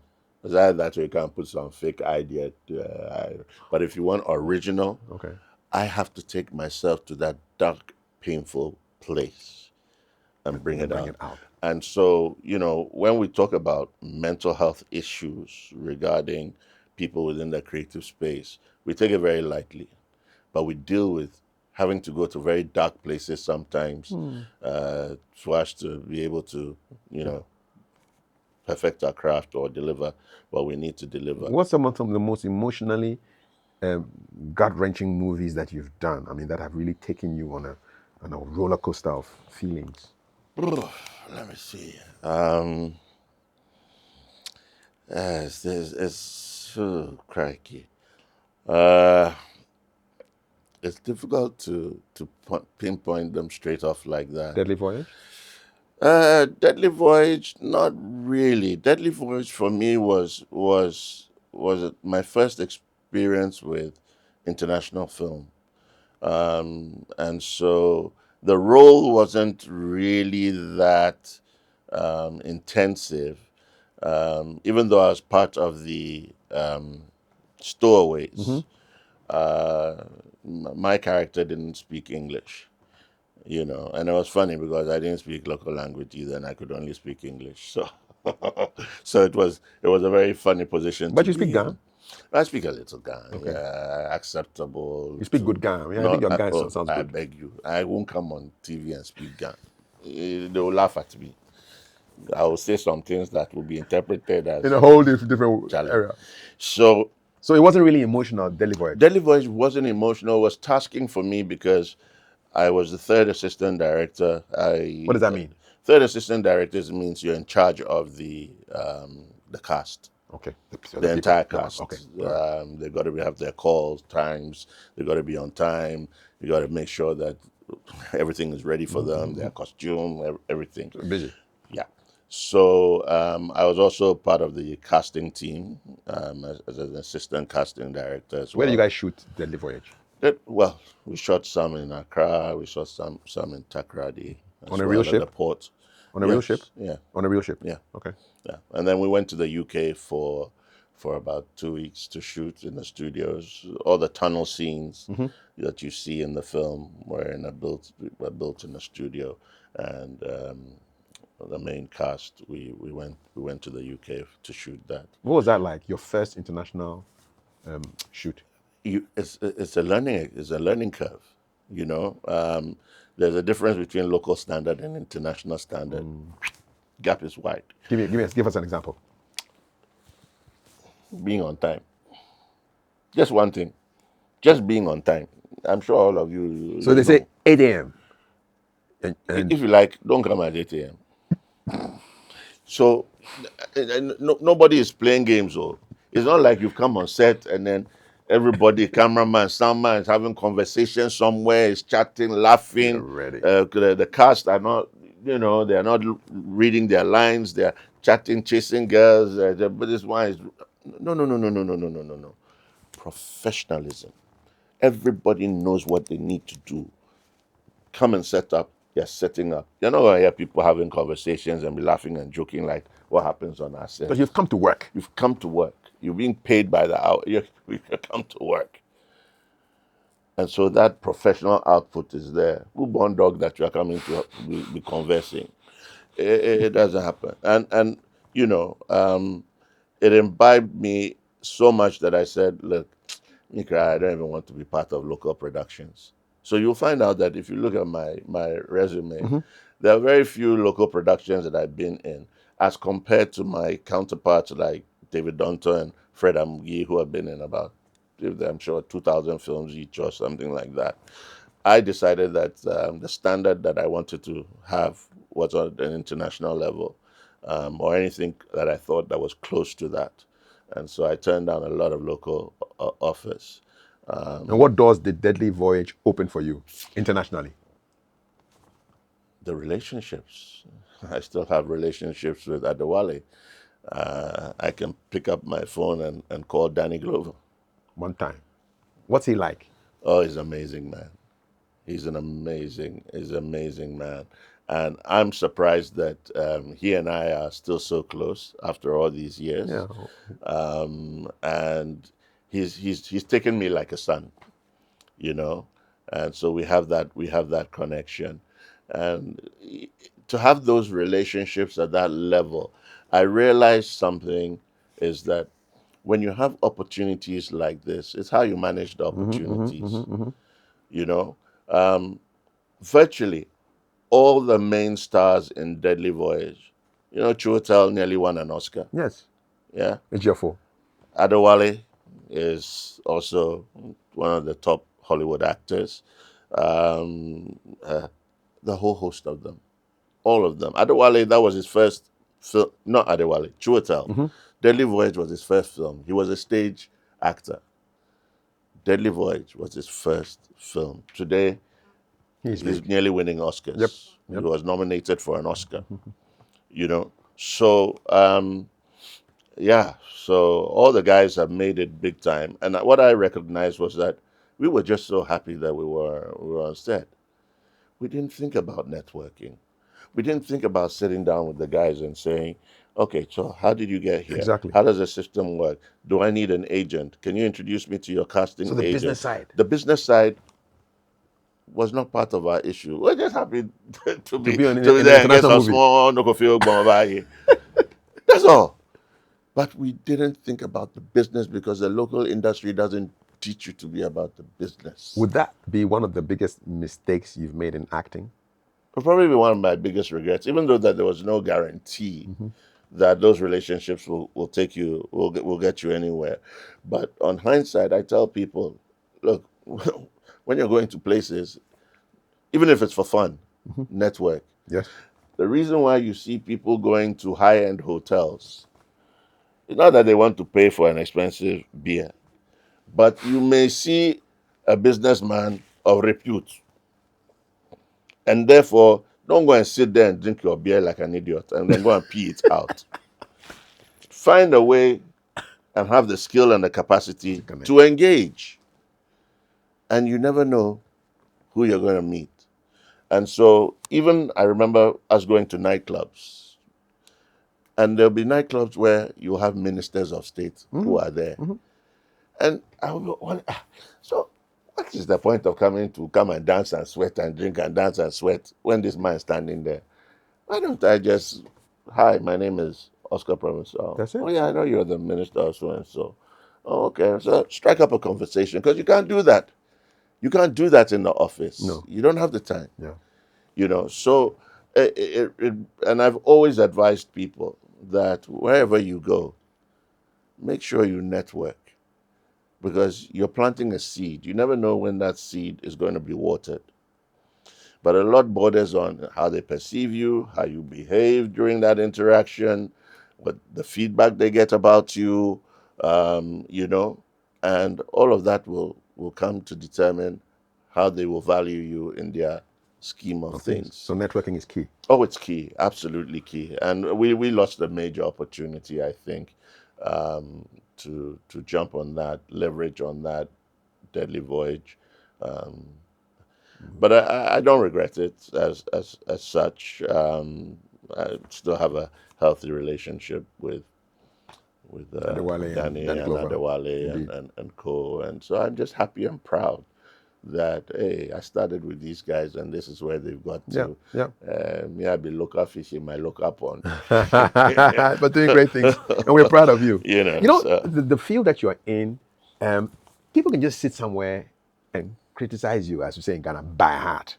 How do you deal with criticism from directors on the set and from fans? Everything negative is positive. There can be no positive without negative. It's impossible. So, as far as I'm concerned, so long as my ego is not being bruised, and I don't need an ego to be bruised, I just have to learn. I have to take what they're saying and learn from it. What stung you the most in terms of criticism from a director? Good question. I might sound a bit self-righteous. I'm not sure that they've criticized me that much. I see the wish in your eye. How about fans? Because fans can say anything, man, without a technical eye. Yeah, okay. People obviously speak from a point where they don't know you from Adam. Exactly. And they can only assume, make assumptions. And it is when they touch on your personal integrity or, your professionalism that you may have to stand up and defend yourself. But I've been somebody who's always preempted and engaged. And so the director, if I have issues with a script, I'll engage him, even way before then. Yes, before you get on the set. Way before I get onto the set and say, listen, this line doesn't make sense. Can we rephrase it? This character, there's no depth in this character. But these are creative, these are people who... married to their work, eh? And, in Ghana... Very emotional, eh? They're very emotional. If you criticize their work, you should be asking that of a director, not me, even though that I have directed. Yes, and we'll get into that shortly. But it's about whether you are interfering with their copyright ownership or you are exposing them.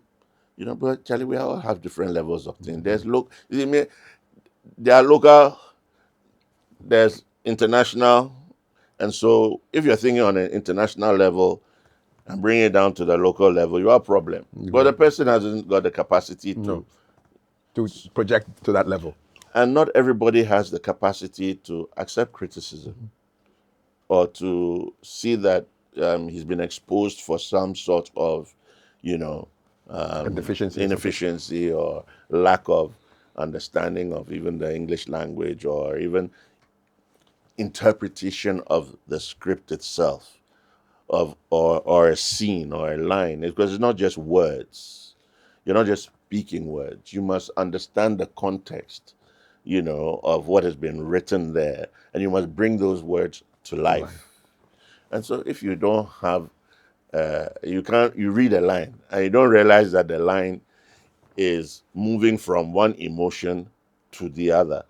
You read it flatly like it's one thing, It won't come and a alive. lot of people haven't got the capacity to interpret the lines, and that's why we rely mainly on our directors to give us guidance. Yeah. But if you're an actor worth your salt, and you should be able to interpret those lines for yourself, and then once you've been able to do that, say to the director, "Look, I've tried this in 3 different ways. Can we Use this. At least you're giving him options now. It's not just criticizing without any Exactly. solution. It's constructive criticism. Yes, let's indeed. put it this way. Yeah. And some people don't even appreciate constructive No, criticism. they don't. They want to protect their creative, right? It's because it's like yeah, you want to rewrite the script. Yes. And then what? You're gonna give me credit for what I Yeah. So egos. So writers and our directors are normally in the past the same people who are the ones writing the script. Indeed. So they all want to protect Their stuff. stuff. When did you first get interested in directing? Natural progression. Natural progression, because I recognized as an actor, I have to sit down and, well, even as a director, you have to sit down and wait for somebody to come and say, hey, there's a role available. But because of the process, and because I'd been involved with, the part of my nature is just to be curious, because I didn't go to any formal directing school. But and it's funnily enough, 2 days ago, I was on the internet. I watched an interview with Tom Cruise. He hadn't gone to acting school. He hadn't gone to directing I think school. I've seen that interview. You've too. seen that Yes, interview, yes. and it was just He was just about curious. an observation. Yeah. Talks to sound people, talks to light people, talks to And camera. I said, wow, so I'm not the only person? No, you're not. So even Tom does that? Yes. Oh, wow. And that shows you that you can apply yourself in, and of course you can get all the grounding in the school and all of that. And look at where Tom is. Yeah. And he learned everything by putting the effort in. So it's about putting in that effort, and wanting to excel. Wanting to be better than yourself, not better than somebody, but better than yourself. Just improving yourself. Yeah. What's the first one you ever directed? There was this TV series called Between the Sheets. Ah, you were the director. I directed about 4 or 5 episodes, Okay. and then I went on to another project. A lot of the directing too were adverts. Okay. Tell us. Oh, Charlie. Just a few.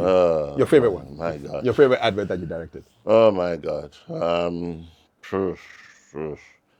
Charlie, you know I've sent you the thing asking me this question.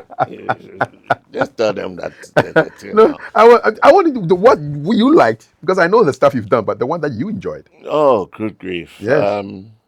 There's There's a lot. a lot. So yeah, but it's a great process to go through, from conception, Yeah. and then bringing it to life, going through the processes, editing, and then finally seeing the final. It's like you brought a child into the world. Into the world. Yeah. And so, yeah, I'm just lucky that you also work with a lot of gifted and talented Yes. crew who, as you go through the process, who's capable of what, who understands your thinking. Exactly. And I always give my thumbs up to Kofi Asante. Kofi, yeah, bro. That's how we call each other. He's probably one of the top cameramen DOPs in the The country. DOP is what, a director of Director of photography. Okay. and we've worked for so many years. So you eventually get a team that Understand each who other. understand each other. Yeah, That good way, vibe. when they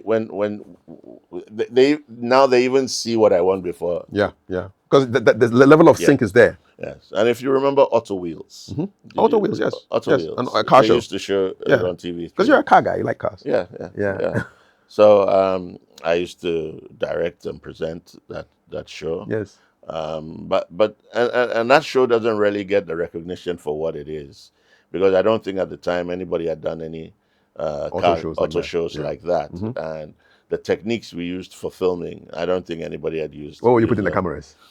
We were taking a lot of what we call avant-garde shots, and we were doing a lot of crazy Tilts and Okay. movement and stuff like that, which you really don't see in many of the shows. But when you watch the shows Yeah. from the UK Yeah, you and see the stuff, fast Top Gear and all that stuff. exactly, Top Gear and stuff. But even Top Gear, I even think we're better than Top Gear. Yeah, take that Top Gear. Yeah, man, take your Top Gear away. We have our Auto Wheels, man. Watch Auto Wheels. If you so, Yeah. what's the toughest project you've worked on as a director? I think it was Between the Sheets. The reason being is that it was a bunch of new young would-be actors who'd never acted before. Some of them included Majid Michel. Michel Atto. No, not Michel Atto. Majid Michel. Majid Michel, yeah, yeah. He was one of them, and we actually rehearsed for a year. We actually rehearsed for one full year. One full year. Obviously, we're trying to get the finances and stuff like that. Yeah. But we rehearsed for a year, and just preparing them, and for the roles, because they were all new, and I knew I have one technique that I do that I think that without an actor you can't be a serious actor. And we've spoken about it, which is connecting with your inner being. Yes. And I put a chair out there, and you have to sit in the chair, and you have to make all of us cry. Nice. How successful were these people, man? There were only 2 people. Who made us cry? Who made you guys cry? And connected. And you can imagine if you can perform as an actor, and you, without even the screen, without even the background music to shape the screen, without any, you can connect to your audience emotionally. So believable that it takes them to their experience. Then you've got it. Then you've got it. Wow. And there was this girl who her mother had just died, buried 2 weeks earlier or something, and you could just feel. You should just. When you see the the transition, and a lot of people don't know how to transition from happy to sad. That transition phase, a lot of people can't do it. They just go into sad. But if you want to be believable, anybody, the eyes never lie. And she made you guys cry. I'm telling you, including myself. Wow. And it took her about 15 minutes to come off that high. And we had to console her. And she joined in the crying as well. Yeah. So, and there are people like Stephanie Okereke, who I worked with on Official Prostitute. What the title? Where you say, what the title? action. The tears come. She did cry on demand. You stop. Take 2, action. The tears come. She's got a tap or something. Master tap. Oh. It's a waterfall. And there are people like that who have that ability to bring tears to their eyes, And the name of the project was Official. Official Prostitute. That was. Who was the scriptwriter? Who came up with this title? That was Samira. That was Samira's. She's a manager for Jackie Appiah. Yeah. That was her film, and I starred in it with Stephanie. But that was my last film that I really did because after that I joined Zoom, and then Yeah, I was out of film for a while. for a while. I'll come to that time. But And Susie, yes, that film Susie, had Susie Williams. Susie Williams. Oh, what does she That mean to was you? oh Susie was an incredible talent. You know, I don't think we're ever gonna get anybody close to Susie in terms of raw talent. I don't think Ghana is ever gonna get any actress that is close to her. Um, we lost a real gem. You know who she reminds me of? A musician, Ebony. Ah, The same kind of vibe. ah, This raw raw. talent. And she was natural, and you know, I mean, oh boy, She was great. she was, and there's no absolutely no Susie. doubt about it. Her candle burned too fast, Yeah, brightly too fast. too fast. Best actor and actress you've worked with, as an actor or as a director? Best actor. I worked with Ajite Anand. He's highly professional, comes prepared. Mm-hmm. And so yeah, I mean we worked on several projects together. Funny enough, we always get cast, you know, to The same project. same projects once in a while. And so yes, him, uh, the late Kofi Buckner. Ah, Also looked yeah. up to him as well. We were neighbors at one point, Mm-hmm. and we'd sit on our wall till daybreak, That was a great discussing friendship. the industry and projects and things to Great do. friendship. But you know, watching him in Kwanzaa's movie Heritage Africa. Heritage Africa, you know, amazing performance, you know, and so and then also he had an advertising company Yes. that Echo worked with, and I also did a lot of work for him, voiceovers and projects and stuff like that, and so we became very close. And his professional work ethic and his understanding of the craft is amazing. I mean, another person who I find Majid, very talented, Mm. also extremely talented. Um, and so, yeah, he has a huge amount of potential. I just think that, well, he played a lot of adult roles. So it looked like, for me, a young boy playing an adult. But the industry at the time didn't really care about those things.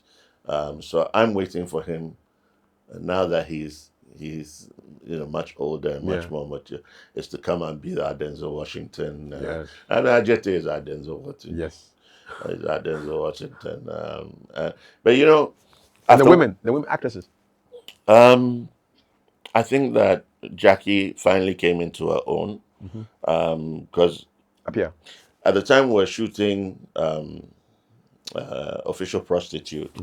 Uh, Jackie wasn't really a very well-known actress. I think she was just up and coming.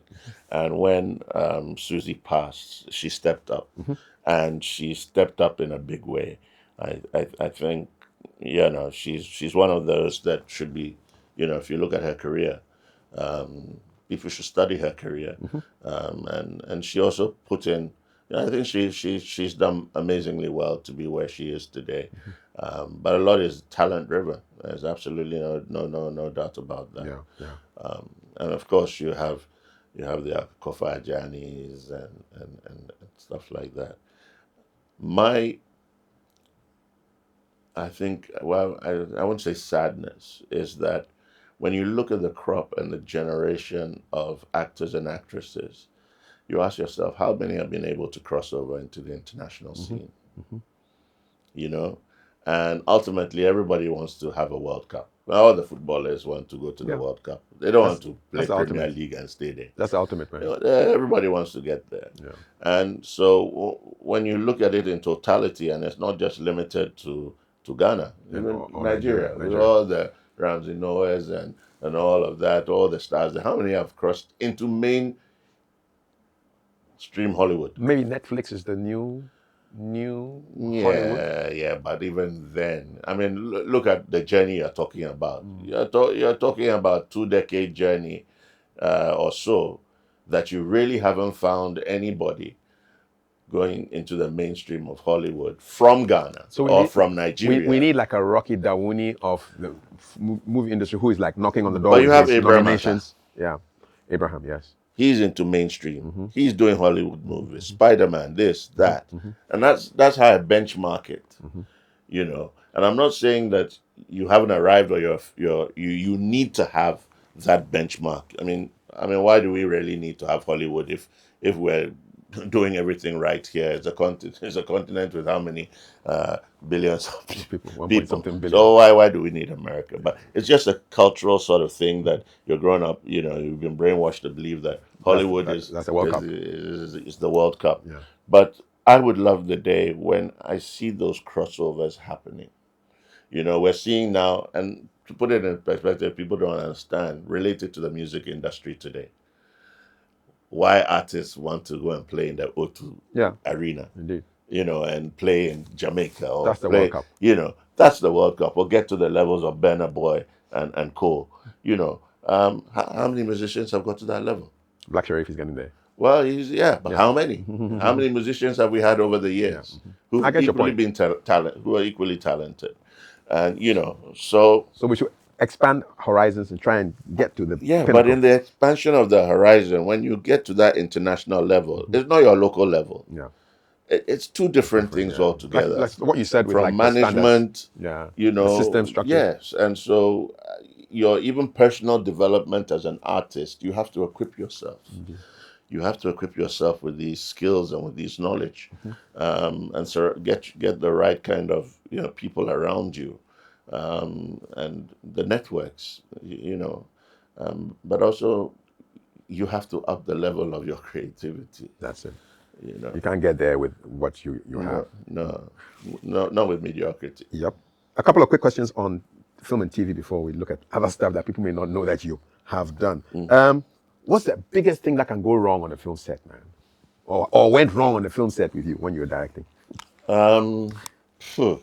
Biggest thing.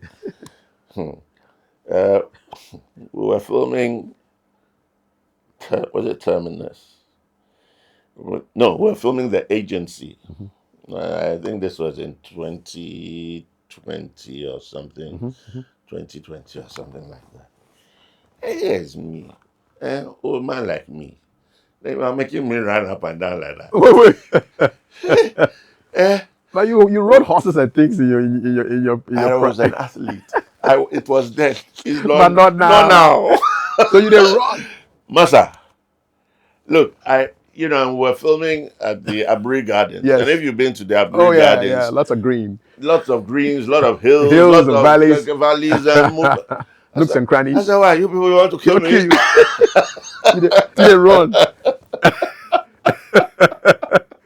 I said, and it was an action movie. Oh yeah, action involves If running. you've seen the movie, I don't know if you've seen it, but it was an action-packed movie. Yeah. Abu Idris, well, kudos to him as a director and his vision. Brilliant director. But Master, you nearly killed me. Did you ever do your own stunts in your movies? Well, what you term as stunts? Yeah. Maybe some jumping off some. Is that a stunt?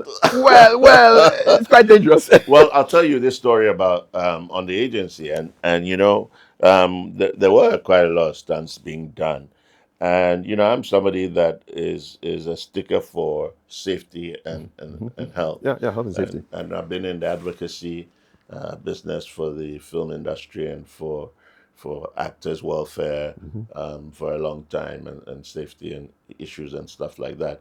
And they had wanted to do a stunt, and there's a lady who's supposed to jump from Some height. Some height, maybe 12 feet or something, and it had all these boxes and mattresses down for the person, and To break her fall, right? yes, to break her fall, and I intervened. I said, I'm not going to allow this to happen. Were you director then? No, I wasn't directing. You're an actor. Yeah, And I called the director aside, and this is where you need the skills, Diplomacy, right? diplomacy, and say, listen, this girl is not a stunt woman. She has never jumped even 2 feet or from this table height onto the floor. If she lands badly, snaps her neck, breaks her back, you are going to have a problem for life. And me, once I'm on a set, my priority is to seek to the safety and the welfare of the actors. What did the director say? If you don't listen to me, I will walk off. At this time, I was under threat.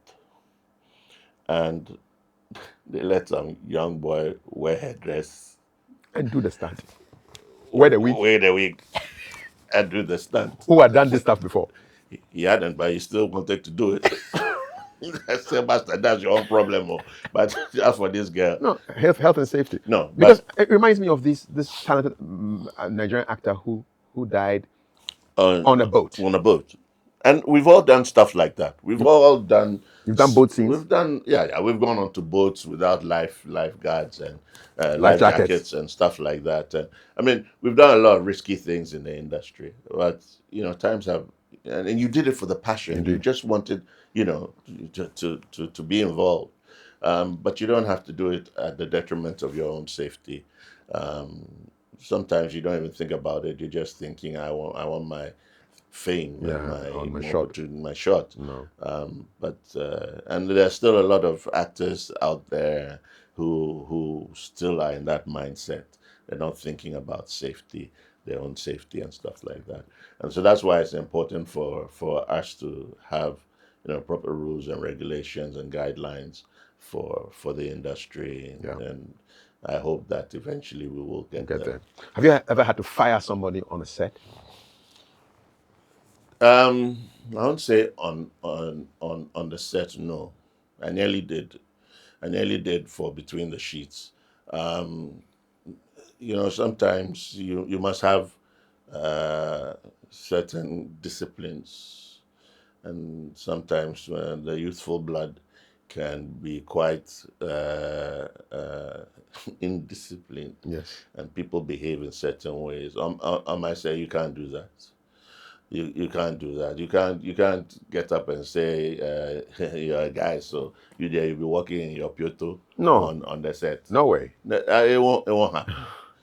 And chatting and be disturbing people left, right, and center. No. So there was one incident that I nearly did sack the person, but it didn't happen. There's an occasion even on that set while we were doing the between the 1 year. Some people come on and the rehearsals and they come for auditions, and when they come they just want to chase girls, or they are not interested in what they're doing. They come and disrupt, and you stop them right there. Stop them right there. Is there a dream story that you want to bring to life as a director? I'd love to do stuff that really channels history, not just Ghanaian, but also African history. There's a story that I'm trying to work on. King Kojo Bonsu of a hunter.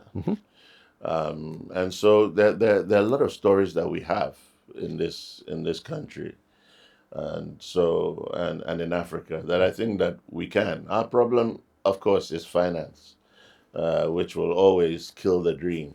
But you have to push on, because in some cases it even takes 14 years or so for people to raise the finance to do their movies. So it's not an easy process. But I think that as we move forward, and we now have the National Film Authority, which we advocated for and fought for about 30 years. We finally have that.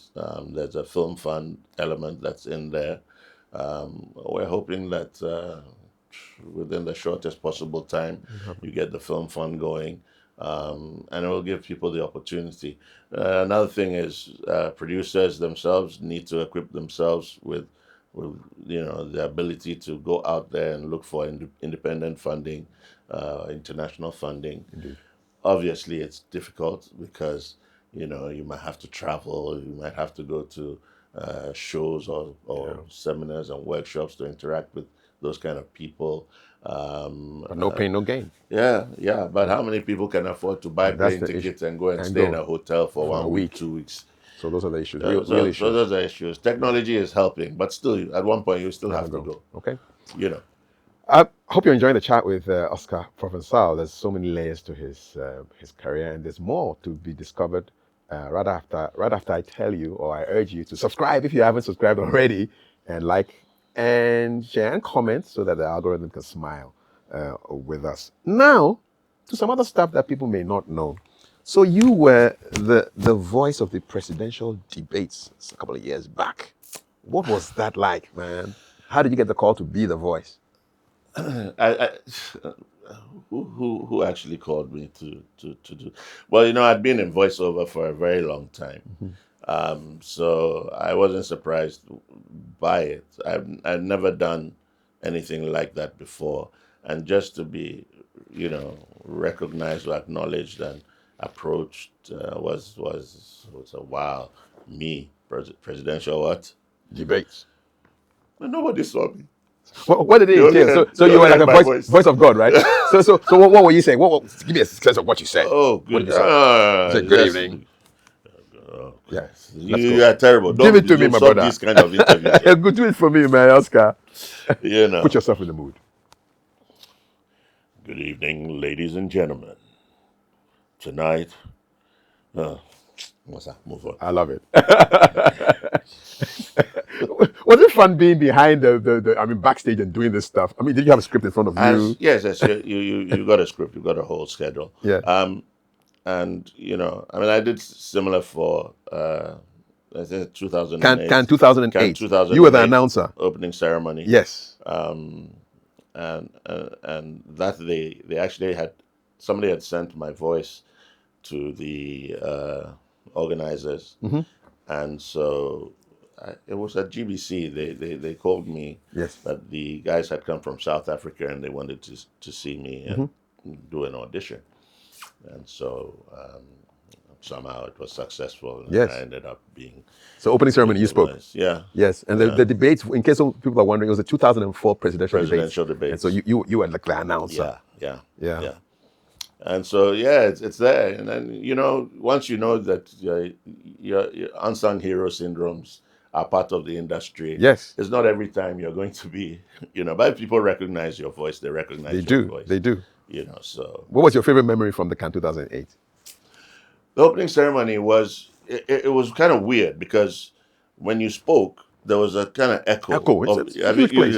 Yeah, and so you're reading, but you're hearing the echo, and ladies and gentlemen, you're not sure whether you should go on and wait for the echo to finish before you start. It's weird. It was an experience because I'd never done that kind of work before. But eventually you get the hang of it, and all these experiences. People think you're just talking, and there's no technical aspects to it. And it's because the field that we're in. I mean, if in the media, arts, they think you're just talking, and it's easy. Even breathing technique. Okay. Yes. I mean, as speakers, you just don't get up and you'll be speaking.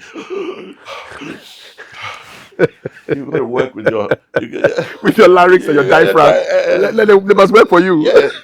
So there are a lot of techniques that go into it. Because it looks, you see, like you're a pro, so it looks easy. But like the iceberg, there's a lot more under than is on top. And with the voiceover bug that hit me was when I first heard, "This is CNN International." That's our guy. And James L. Jones' voice something hit my chord, and I went, "Bam! I got to do this one. If God has given me this." And I know there are people who have much deeper resonating voices than I have. Yes. I meet them on a daily basis, but the ability to use the voice. That is the key. It's a completely different ball game altogether. Like you said, breath control and all those things. It's a completely different ball game altogether. Do you remember your first paycheck from acting? Or even how much they paid you? Where are we getting paid? So how many years did you go before they started paying you, man? No, no, no. I mean, well, yeah, we did, but it was nothing to write home about Hmm. within the scheme of things. But you see, when you have nothing and you get something, It's you an have to improvement. appreciate the It's a something. Exactly so. Uh-huh. Exactly so. So obviously, in terms of pay levels, I mean, there's no way we can compare pay levels in any form, shape, or manner Hmm. to international standards. I mean, Ghana has its own localized standard, Hmm.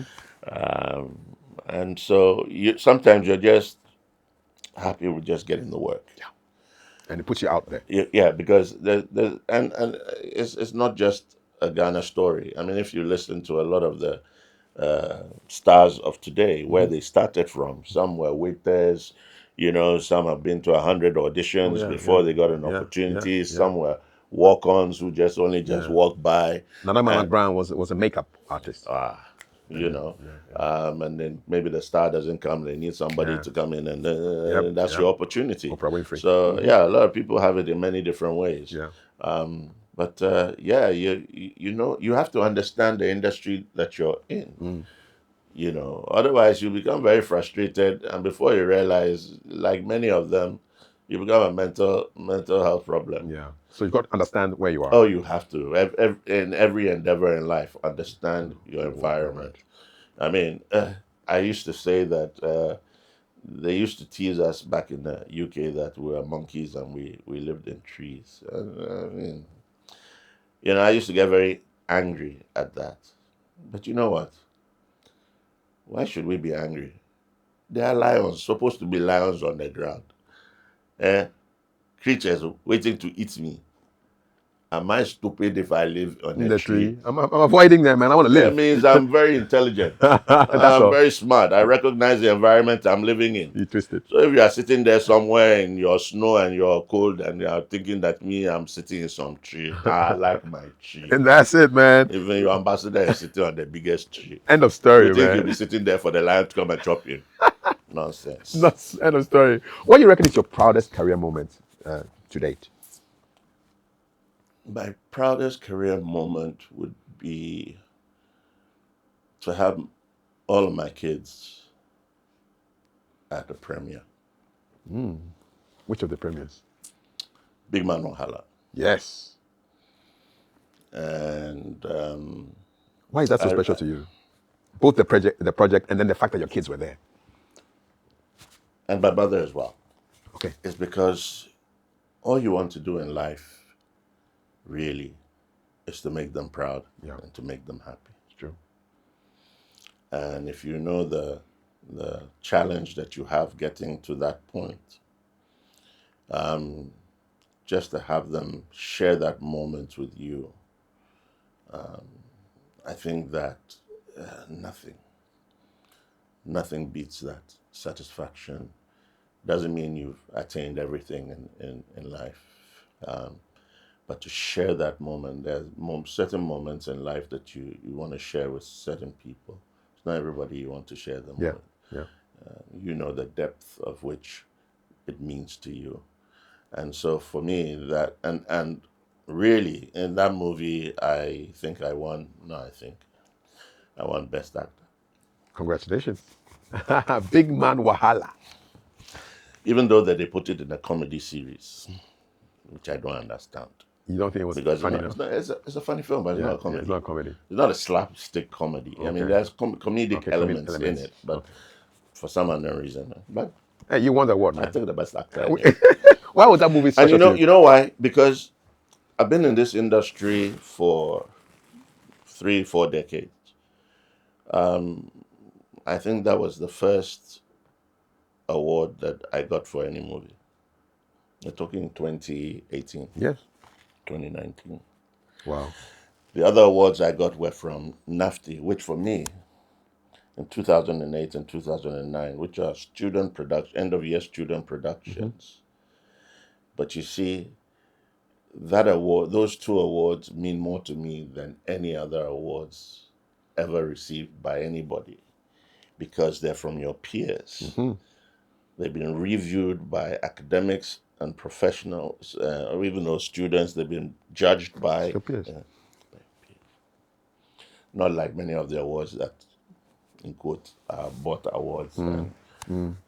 So those ones mean a lot to you. Oh yes, absolutely, absolutely. What was it like acting in a Netflix project? It wasn't a Netflix project. It was a project that That got ended up on Netflix. And back in the day, till to today, how many films get onto Netflix? No, it's not. It's not that easy. It means the standards are high. But yeah. And So that's why they call it a Netflix project. no, The standards are high. there's a Netflix project which is funded by Netflix. Okay, so this just ended up on Netflix. Yes, and It passed the bar and entered. exactly. Okay, I get you. And of course, as actors, you want to be seen on certain platforms, Yeah. or there are certain benchmarks that you say, I've arrived. It's like being on a DSTV Aquaba channel, production, and at least you've gone past the local levels. Yeah. You've now moved. The audience is wider now. Wider now. Yeah. So that there are those kind of benchmarks that we tend to work with. So even if you get a bit role in an international film, it's an international film. Indeed. Which one taught you the most? Which of the international films taught you the most? Oh, absolutely, Deadly Voyage. Deadly Voyage. Yeah. Absolutely. Yeah, you spoke about that earlier. I absolutely. No doubt about that. There was another one that that we did. Joe Brewster, the Killing Fields. And funnily enough, it won many awards in the U.S., but I don't think they ever premiered it here. It's never, so I'm going to look for Joe and say, hey Joe, I think it's time you premiered this movie here, because it's an independent film that won so many awards. You can look it up. The Killing Zone. Killing Zone. Yeah, and I played a role in that. So that's it. That's what you learned from there. You love professionalism is the most important thing. And let me also say Igoli. I was fortunate enough, Igoli is the Place of Gold. House of Gold or something. The Place of Gold. Oh, yeah. The longest running soap opera in the world. I think they did about 2,000 episodes. Lord. It was the most popular soap opera in South Africa. And they wanted to open up their markets and to also have actors from various other parts of the world. And this time it was about Africa. And so they had competitions to and you won. Yes, myself and Michelle Atto. Yes, and so we went to South Africa. What was the competition? Was it an audition? Yes, it was. No, well, yeah, it was more of an audition, but they gave you something to work with. Okay, all right. And that's why I say that in this business, you have to believe in the creator. But we deal all the time with random devils. Random devils. Who hate you for no reason. The audition was taking place at Labadi Beach Hotel, and I was late. I mean, I was about 5 minutes late, and so I parked the car and I ran to the main door, and they closed the door. And the person was standing behind, and I was saying, "Please open the door." And the person said, "No, you're late, brother." Apparently, the director was also standing a few feet the door, and he heard my voice. Oh, he was inside, but he heard my voice. He said, "No, let this guy in." Cool. Otherwise, I wouldn't have been in that competition. No. And funnily enough, in the morning you have this. We are spiritual creatures. Yeah. We tap from on high. Yeah. And when I woke up in the morning, it was the voice. That was the only thing that echoed in me. So I knew I had to use my voice in a certain way. I didn't know that it was going to be like that. To open the door for you. To open the door for me. Physically, really. And when we went into the competition, I think it was there was Achete there. There was David. There was somebody. Brew Riverson. And when Brew went in, after his performance, he literally got a standing ovation. I mean, the applause was so as far as I was concerned. So are you there watching them when they're doing their stuff? Yeah, you're at the back, you're at the backstage, but you can hear the reactions the from the energy. audience, and I knew that Charlie, this one, It's over. It's over. I for do something. I for do something, and so when it came to my turn, I decided to reinterpret the scene. So as it began casually, then I became angry. Then I turned it into a love scene where I nearly kissed. The actress was being played by one of the cast, the original cast. You were going to kiss that woman. Seconds away. Round. That was how I was going to end the scene. Guys. And the whole place blew up. And funny enough, if I say this, I beg you. Say, but you two, why did you finish the kiss? Yeah, just you know. But it was It worked. basically the interpretation of the script. You were inspired at that moment, Yes, to do this, to do it. Because you have to think, what are you going to do that's different? to get the role. And I say this to everybody. What are you going to bring to the table that's different? If you're going to do the same thing but like everybody else does, who needs you? Let's go home.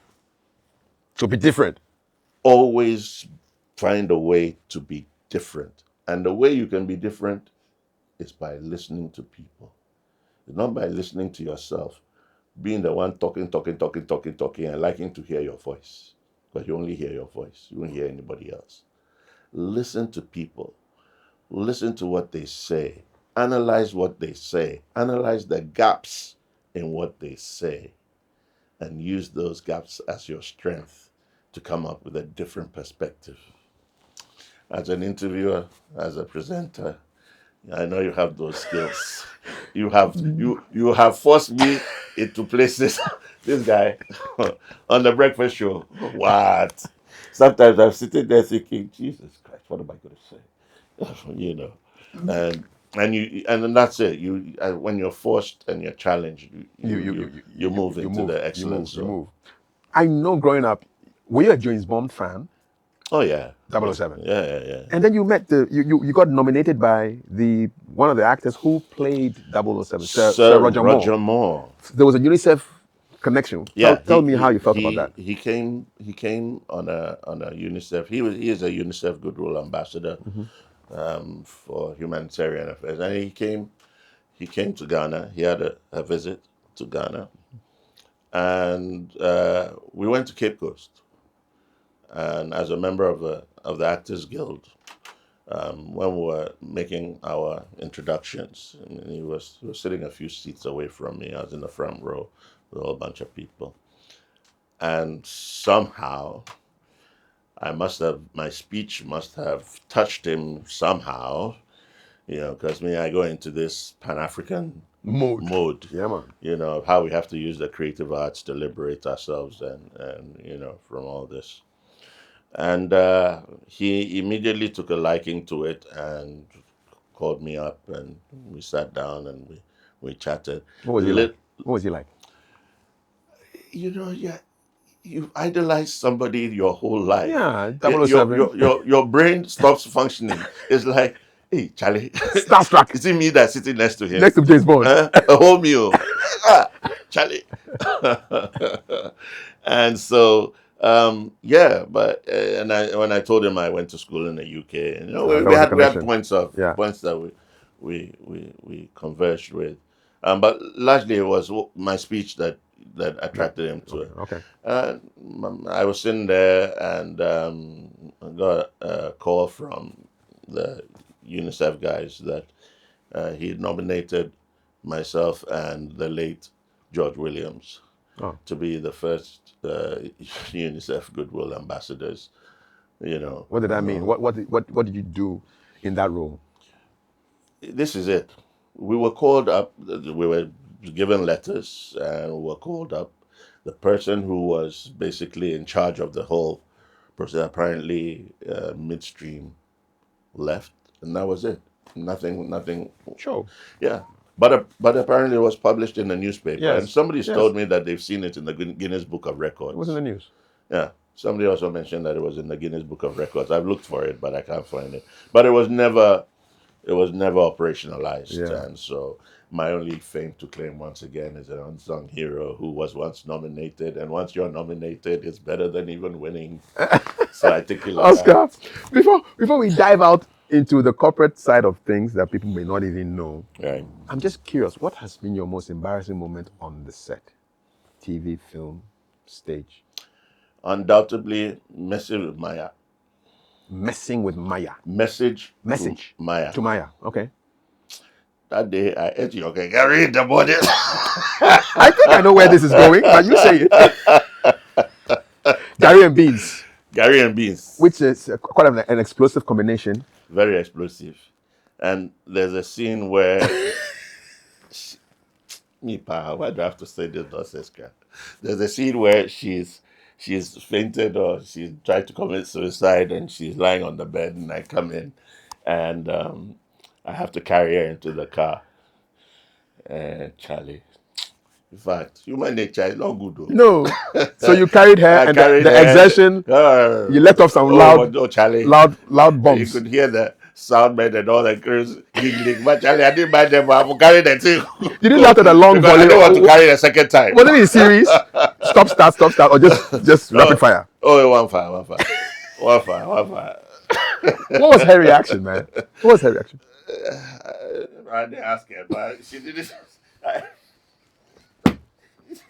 If she had it, she didn't say. Quite a diplomatic woman. quite diplomatic, man. She didn't say. Having a good time here with Oscar Provencal, diving into his life and work he's done. And if you haven't already, please, this is a good time for you to subscribe to this channel so you can get more of such content when it pops up. So, Oscar, I'm enjoying this journey, but a lot of people will not know that you work in PR and marketing also. I mean, how did that transition happen from acting to PR and marketing? It was a choice that I had to make as to whether to continue in the film industry or to deal with issues that put food on the table. One time, bread and butter, Bread is a or bread. kinky and fish. Yeah, kinky and fish issue. I think we go for that one. And I think you and I both know that the state of the industry was declining. There were less jobs available. And if you have 5 kids, you got to think about how you're going to put food on the table. They eat a lot. So I took a conscious decision, even though at the time you've recognized that the likes of Majid and John DeMello and Jackie were now having a career in Nigeria. It had shifted from Ghana to Nigeria. Would you have gone to Nigeria to go and act? I was offered, Okay. but maybe they didn't have those kind of responsibilities at the time. Yeah. And obviously, when you're young, you don't have those responsibilities. You're capable of doing so. But I didn't think that. Were you still married then? Was At I? that time, yeah. Was I? Yes. But I didn't think that I would want to take the risk and leave everybody behind and go to Nigeria and start a new career in Nigeria. So I weighed the options between that and with the opportunity that I had working, with and being part of a project, which was Zoomlion. Okay. And I just waited and I thought that this would probably be more interesting to do and more beneficial. And so I took that decision. And I think more of the inability for me to have time for the industry kept me out of all the other local stuff. We tried doing stuff and there was no way I had the time. So you joined Zoomlion. Well, yes. I mean, and that story, that's also another story. Prior to joining Zoomlion, Which is the I've waste been- management company. Waste Yes, Management for those who Company. don't know, yeah. I'd been approached by the CEO regarding, doing some documentaries Okay. for Okay. Mr. Japong himself? Yes. Okay. Through some friends of mine. And so even a year before Zoomlion was, Zoomlion hadn't existed then. It came afterwards. I was fortunate enough to be part of the, I won't call us founding fathers, but I was part of the interim management committee. Okay. Right from the beginning. Right from the very beginning. And we used to meet at Novotel. So a whole year before, that's 2005. So a whole year before Zoomlion, it took us about a year to plan and put it together. A whole year before anybody was, officially hired. We'd gone through the processes of importing the tricycles and the vehicles, some of the vehicles, and putting the model together. And everybody thinks that it came on a silver platter. Zoomlion got its contract on a silver platter. It did not. That much I can assure you, it did not. We had to prove every single thing. People didn't think that the tricycles would work. And so Is that what we call a boboya now? There's a lot of skepticism Okay.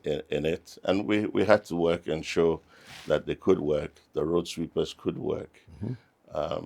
My job too was to do the communication and documentation of that process. But anyway, eventually in 2006, officially kicked off. Yep. And I became a PA to the CEO. Would you say you were the first PA to the CEO? Well, not the first. There were others. He had other businesses before then. Okay. But for Zoomlion, we were part of the first four of us. Okay. What's it like being a personal assistant to the chief executive officer of It's a new learning such curve. a big company? It's a new learning curve as well. And you have absolutely no time. Anybody who thinks they have absolutely no idea the burning of the midnight Oil. I literally lived with a suitcase in my car. Where were you traveling to? Everywhere. I mean, I've been to virtually every district in this country. Apart from being, in the initial years, being the head of marketing and PR. As we grew, and don't forget, we didn't become nationwide overnight. It took us about a year or so to go nationwide. What surprised you about the job? I think that it has played an integral role in the way I'm shaped today, in terms of the knowledge base, the experience, the network, and the work ethic. And you can combine all those elements with corporate politics. So I've been fortunate because, apart from being head of PR and marketing, I was also literally the face of Zoomlion for the first 2 years. Okay. And so actually people thought the company belonged to me because I represented the company publicly everywhere. What was it like working for Mr. Japong? First and foremost, you have to buy into a dream. And he got us to buy into the dream. And, we committed and dedicated ourselves over and beyond, to making sure that dream came true. Even at the time, you see so many elements that you thought, oh, you could have risked your life. And we did many times.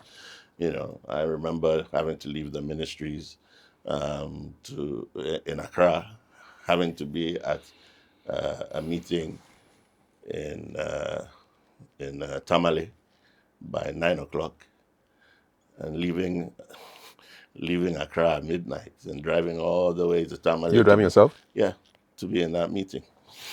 And so, a lot of experiences you go through, but I think that the huge success of Zoomlion is to the dedicated workers and, who really put themselves into building this dream. Did you ever go to China?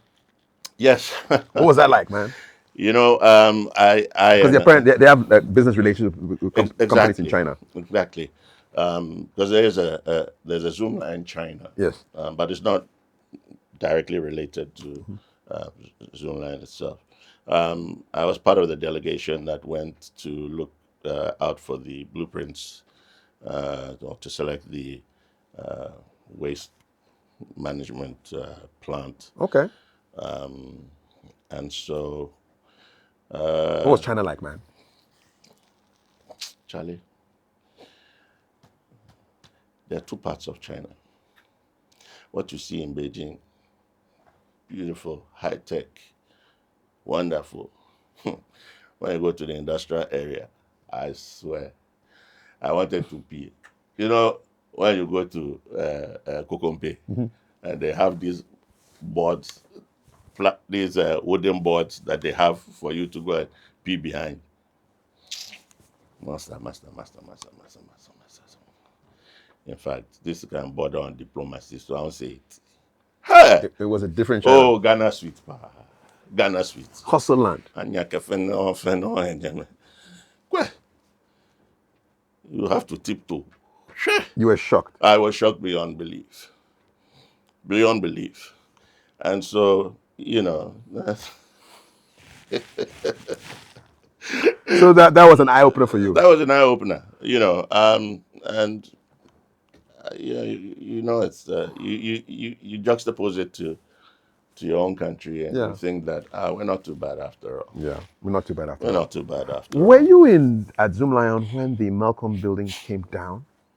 Yes, What was your experience with that I think tragedy? I was in Osu or something. I got a call that this had happened, so I immediately rushed there, and then called my boss and said, "Hey, we got to do something about this." He said, "Okay," so we started mobilizing. Um, I was literally in charge of mobilizing for the place. So I worked with the command and control center, with the guys from the army and so forth. When you And got there, what did you see? Charlie, yeah. When things are first time experiences, they take you aback a bit, and to have people still in there and you didn't know who was alive and who could be rescued, and you had crumbling buildings that even if you brought the machinery, you didn't know whether you were going to make matters worse or not. And then just listening out for the people, for survivors, was for me the most harrowing thing. 13 days or so I was there, hardly How many much. days? 13. What? And what got to me was just listening out for sounds, for any survivors. When did you stop hearing sounds in those 13 days? Oh, I think about the 10th day. You were hearing sounds all the way to the Yeah, 10th day. because I had to take bodies in my pickup to Whoa. 37,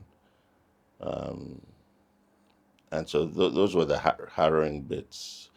Is you wanted to see survivors, Yeah. make sure they're survivors, but to have to put dead bodies in your car and have to take them to the hospital with their relatives is quite a harrowing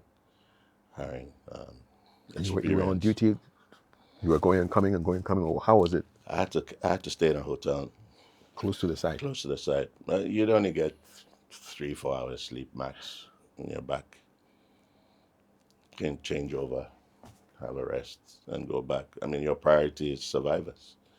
And I think I've said this many a time on other platforms, is that there were guys who were walking by, just passing when it collapsed. And these guys happened to be, I think it was a policeman and then two guys who were Galamsey boys. And so kudos to them because they went into that environment Similar to what they do. and can you imagine what that environment would have been? All those, all the dust, you couldn't Yeah, see yeah, anything, yeah, all the pieces of metal that were yeah. sticking out, Glass. and you know, electricity that may have still been on. Life wires. And these guys managed to go in there. I think they pulled out. They managed to pull out about 18 people. Still alive. Yeah, because it was early in the morning. And I believe some of them had gathered for morning prayers in a certain area. So they were, so somehow or other, I think that because of the fridges and things or the items that were there, they didn't get the full brunt. They didn't get the full brunt of it. So I think most of them were rescued. But I just can't imagine just walking on the roadside, minding my business, going my somewhere, and then forced into this situation. Like an emergency I think the situation. policeman, he was given a citation Yeah. for it. But what annoyed me the most was they got we got assistance from the Israelis who brought in the dogs, sniffer dogs to, and the press made such a big deal out of it. What was their problem with the dogs? And what was annoying me is that we, the local people, had done 90% of the rescuing. And then they just highlighted this, that Israelis have come to help. Yes. And I remember it's on my Facebook page, blasting away.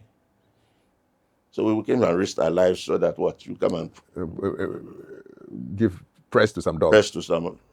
Israeli dogs. But once again, it's a learning curve. You have to understand how these things work. And you can't be emotional about it. You just get on with your job. What did you learn from this particular disaster? That we're all, any of us who have entered a building before, including this one,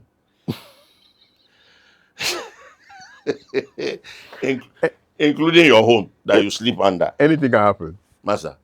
And with the Malcolm one, when you touch the bricks, the blocks, they just crumble like this. The iron rods, if they were this thickness, Charlie. Was anybody ever punished? There was an investigation. I don't know how far it went. I think I brought it up on the show. Yes, you did. I don't know how far it went. But yeah. What does that say about? There's a lot of bad construction going on in this country. So I'm pretty scared of all the. When I see cranes, I know there's a story building coming up, and it's like it's a rash of cranes, especially in Accra. And there are people who know that the foundation is for 3 floors, but they want to be greedy and they want to put up an extra floor, and then all the accidents begin to happen. And when you start seeing cracks, and so forth in the wall. So in terms of our building code and our construction, we have to be more serious. Step up. Yeah, we really have to step up because a lot of lives are at stake. It's true. Yeah, all these shortcut things that Ghanaians like to do, and we hear about all these fires. But I'm sure my majority of these fires that start are because we're using inferior quality, cheap wiring. Yeah. That comes from China and all kinds of Ghanaians. We like cheap things. I beg, when it comes to your life, stop the cheap things. Too many people are, too many. And I think that we have to find a way to move Ghanaians away from it. But it's an issue of, I don't say, the poverty mentality. Yeah. And, shortcut, quick and Nancy shortcut philosophy that we have been brought up with. We're going to stay on construction now, but for something different, because you were part of building. You've been organizing quite a few things. So, Equity. You started Equity Ghana. Yeah. Break down Equity Ghana for us. What does Equity do? Equity Ghana, basically, I mean, I've been in the industry so long, and we needed an umbrella organization. It's still relevant till today. We needed an umbrella organization, so I thought, well, let me bring together all the various stakeholders in the industry, and so that we form this organization as the umbrella for the creative sector. Yep. And so we did that. We went through the processes of having a constitution, and it being inaugurated and so forth. But somewhere along the line, as usual, you have certain demons walking around that also decide that what you are doing is not in their interest. So they undermine the whole process. So this is supposed to be like an umbrella union for entertainment, for cultural and performing artists. Absolutely. And you were the founder president between 2009, Yeah. 2017. But you see, I knew, and I knew that it shouldn't revolve around me, and therefore the committee was tasked to do the work. Indeed, on the day of inauguration, I wasn't there. I had duties at Zoomlion, so I couldn't be there. And so they launched without me, and I was perfectly, and I was perfectly happy with that, because it shouldn't revolve around. The ownership has to be by the industry. But sadly, when you initiate things in this industry of ours, people personalize it, and if they don't like you as a human being, they'll try and undermine everything. What do you think was your biggest achievement with equity? Just changing the mindsets of those in the industry that you can make change if you put your mind to it. And to see all these guys come together. And this is not that somebody is handing you a constitution or somebody is handing you. You're part of the evolution. You're part of the process of putting it together. It is only in cases where people decide to, want to take ownership, and sadly, that's what happens. Whether it's in sports or in sports associations or whatever, if you initiate, then you are the owner. Yes. No, it shouldn't be like that. It shouldn't be like that. And that's why when we had the advocacy, and a lot of people don't even know, the Ghana Actors Guild gets a lot of backlash and flack. But it was at the instigation of the Ghana Actors Guild that the advocacy for the full authorization of the Film Development and Classification Act 935 took place. And then once again, from my experience from equity, I told my guys that, listen, if Actors Guild tries to own this, we're going to have a problem. Yeah, to be personalized. So let us bring them together and sit back. And that's exactly what we did. So everybody has ownership. It's not like, why wasn't we could have done it. No, you get petty, excuse me to say, nonsense. Does it surprise you? No, after being in the industry for so long, it just seems like the trot syndrome I spoke to you about. But sadly, it is in the industry, whether it's in music, whether it's personal agendas and fights and power play and a lot of nonsense. Yeah, a lot of unnecessary nonsense. We wasted a lot of unnecessary time. But in this case, we came together. We did the advocacy. We even held a demonstration at the Ministry of Tourism, advocating that it should be operationalized. And by operationalizing it, it means that the president had to nominate the members in accordance with the law, with the board members in accordance with the law. And so we did that, and fortunately, President Akufo, President Akufo-Addo finally gave in to our request, and it was operational. But before then, in 2017, and I must doff off my hats to the current Minister for Tourism, Honorable.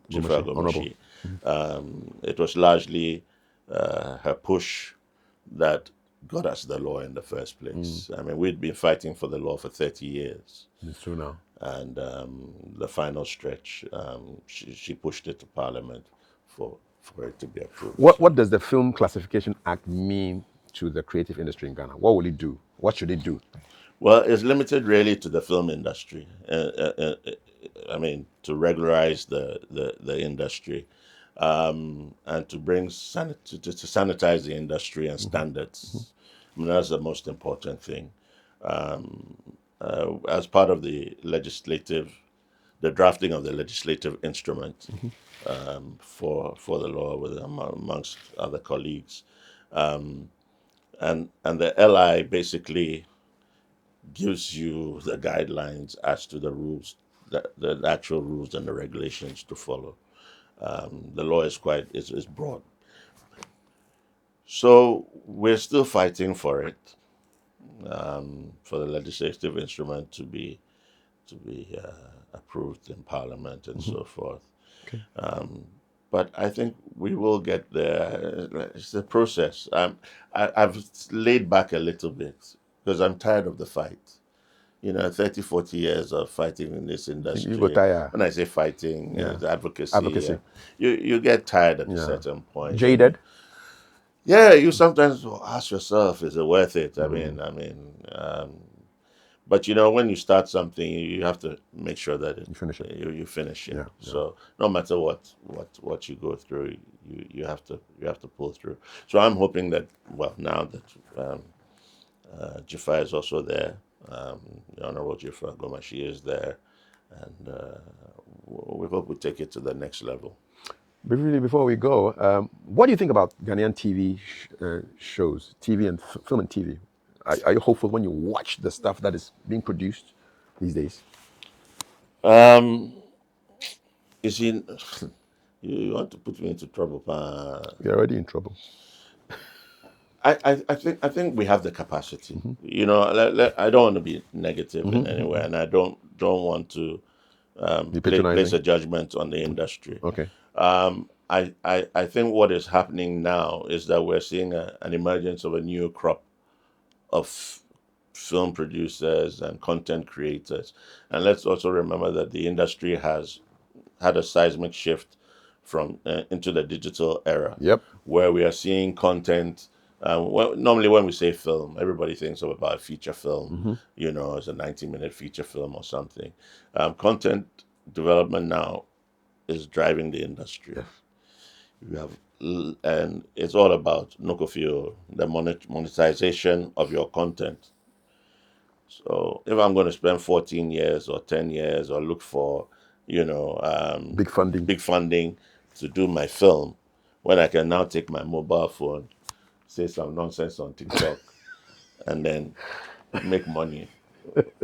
Am I thinking about the money or thinking about the film? Ultimately, I'm thinking about the money. So, Say some nonsense on TikTok. How else I go talk about?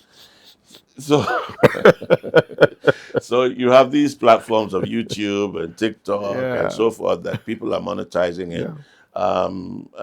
and it's good.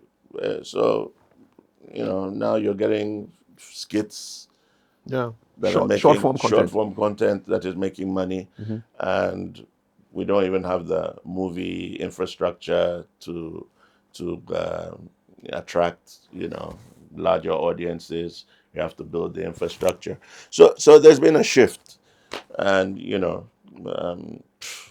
that's the reality of the times. There's nothing you can do about it. I'm just curious, does any film school giving you a guest lecture slot to talk to young creatives, upcoming filmmakers about your experiences and try and guide them? Has anybody done that? I think I did something once with NAFT, and then there was a private film training school. But I've every time I interact with young people, and of course within the creative space, I don't do the hellos just for hello's sake. We have to have a constructive conversation. One time. And that's the only way you can pass on knowledge and experience. And so I do that every time that Give a chance. I engage young people and little advice I can give. It's not everybody who's willing to listen. Yeah. So when you find people who are willing to listen, willing to engage, When you talk to them. that's the only way you can give back. So let's assume that there are young filmmakers watching you right now who are willing to listen, willing to engage. What is your message to these people? My message is, even though it is biblical, even though it's biblical, say, my people perish for lack of what? Wisdom, For lack of knowledge. knowledge. They didn't say school. Lack of knowledge.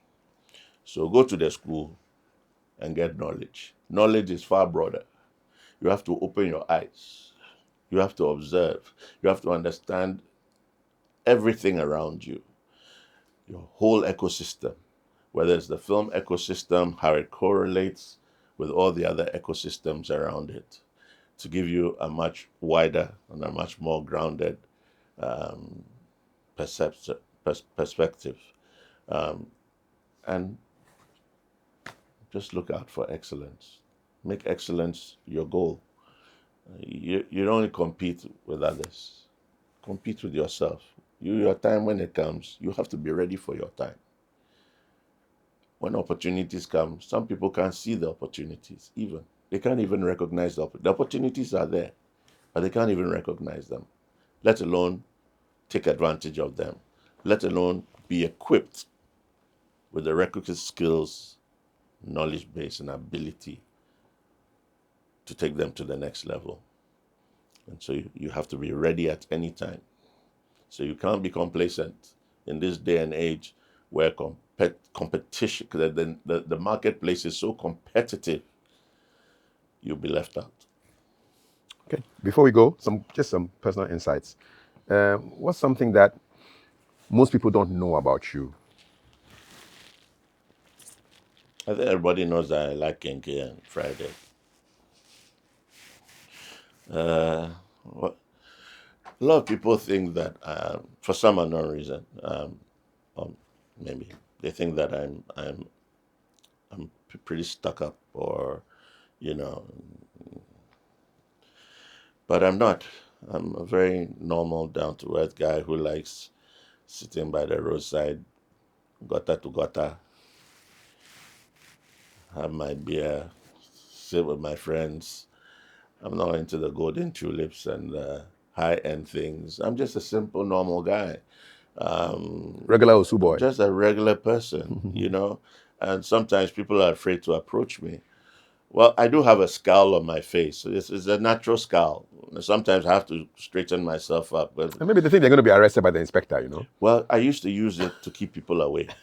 You think that I'm angry, but actually I've just put on the face to keep people away. The inspector face. Yeah. What was the stern Inspector Bediako face?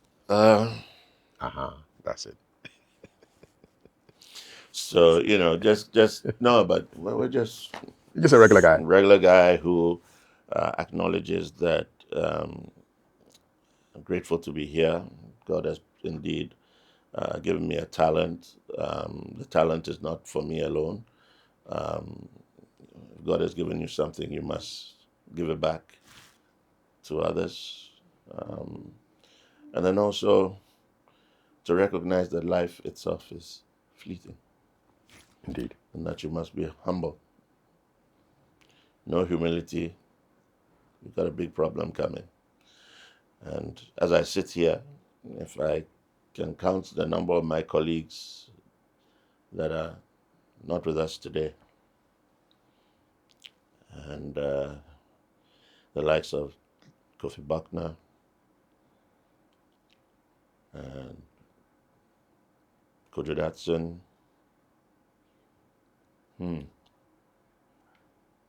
and there are just too many. Some of them. Marley is not here. Albert Jackson Davis. And a whole host. Napo Bandi is a DOP lecturer at NAFTI. A whole host of people who you start with who are no longer around, who will not be around to see their children get married or see their grandchildren. It makes you begin to appreciate life a little bit more. And so, as we walk through this life, let us remain humble and grateful to the Creator of the universe. And that whilst we have this short time on this earth, we try as much as possible to make the best of it and to make the people around us happy. Amen. What's your favorite quote?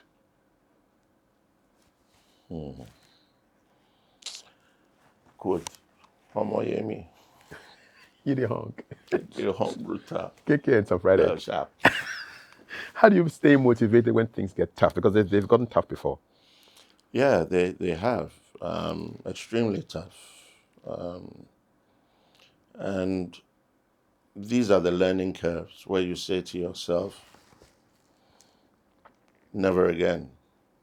All I need is to attain peace of mind. Protect your peace. Protect your peace. But another way to protect your peace is give others peace. Yes, it's true.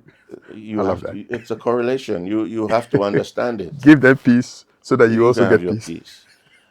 You see, I now wow proper.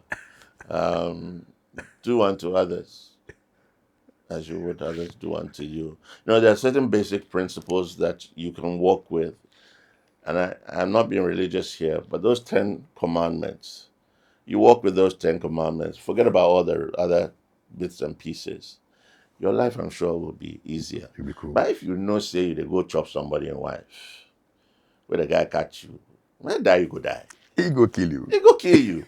And when they lie you in state, They where go your pass friends, slap. they pass. They go slap you. Oh, yeah, kwasiapa. Foolish death. Foolish death.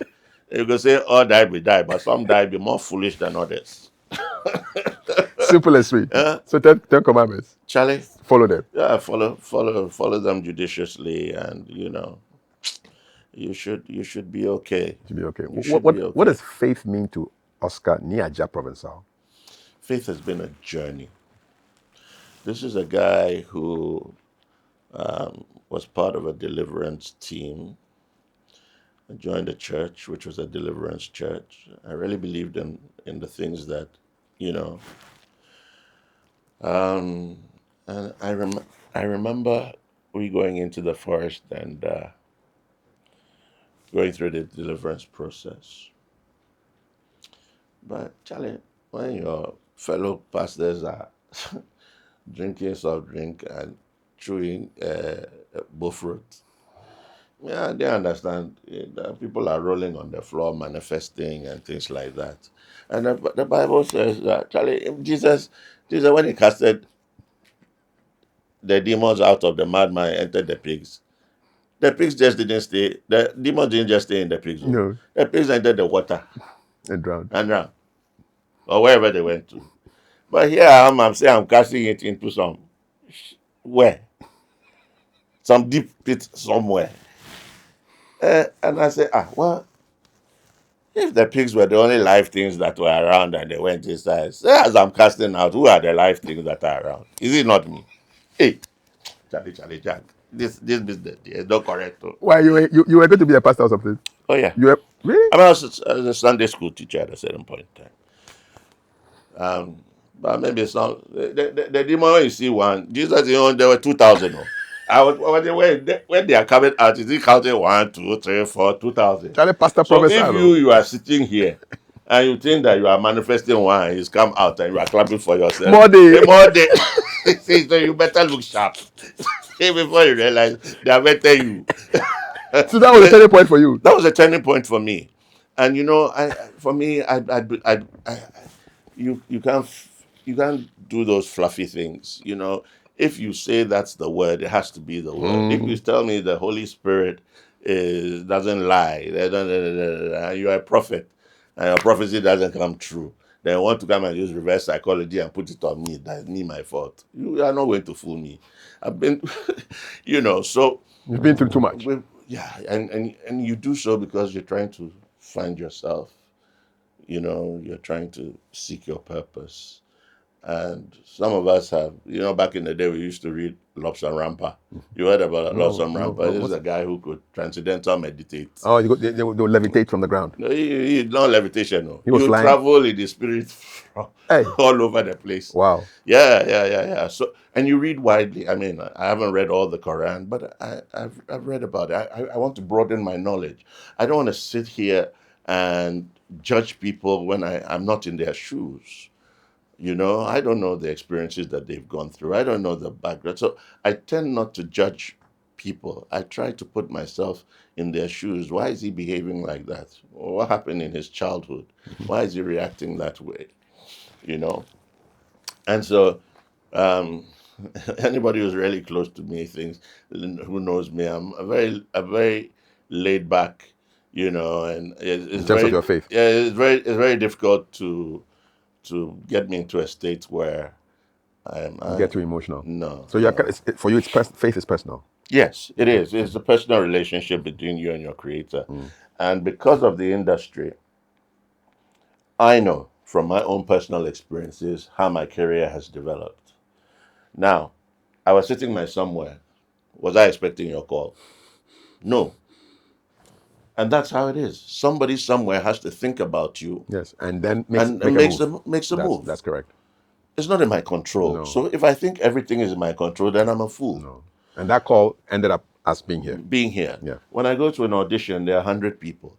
I don't know whether the director will like the clothes I'm wearing, or he doesn't my height, or somebody is better than me. So the issues of probability, we deal with it every day in our career. And there has to be, and that to me is a God factor. It's not a religious factor, it's a God factor, or the creator factor working in your favor. So and I've had those experiences, like I told you, with Igoli and many, many other instances that have happened to me. So I understand that you must develop your own relationship with your creator. Whether you're standing by the roadside and you nearly made a move and stopped and a car came to whiz by. I'm sure many people have had those experiences where they nearly had near accidents if it hadn't been for One or two things. There are times when you recognize that there's something much higher than yourself. Far, far higher than yourself. And that's a different discussion we'll have altogether. All right. So you have to develop your personal relationship with your creator. But the most important thing too is you have to be pure in spirit. If you are sitting here thinking evil of people, seeing how you can covet what they have, how to bring their downfall, how can you expect blessings from anywhere? So if you want peace, promote peace. Promote peace and find what brings peace, true peace, to your heart. To your heart. Let's talk about balancing. How do you balance work and family life? Is there a balance? You tell me. I don't see balance because your work is your family. Without the work, how do you feed the family? Truly. So, and you have a family of people at work. Yeah. That you work with. You probably even see them and interact with them More more than than your own family. You're right. So I see the two as, commingle, like together? Yeah, but what is most important is that if it's your spouse, she must understand The work. the work. Did your wife understand your work? Well, in the beginning, no. But when you come on set and face the mosquitoes and sleep in the studio for 3 days, 4 days, on the floor, You go understand. you go understand. What lessons, you have 5 children, 3 guys, 2 ladies. Yeah. What lessons do you think you've learned from raising these young people? That I am blessed to have them. Because I wouldn't know what I'd have if it wasn't for them. So just to know that you're working towards building somebody's life. So if not your own children, how much other people? Yeah. And if you know how much it takes to try and be a father, and we all have fallen short, sometimes, somehow. But I'm sure that there's no better experience than the experience that I've had when my first son was born. I was hearing his first cries behind the walls of the clinic because the clinic was closed at midnight. And the experience that you have when you hold that bundle of joy, it's a surreal experience, which we tend to forget afterwards because the struggles and all the other things come in.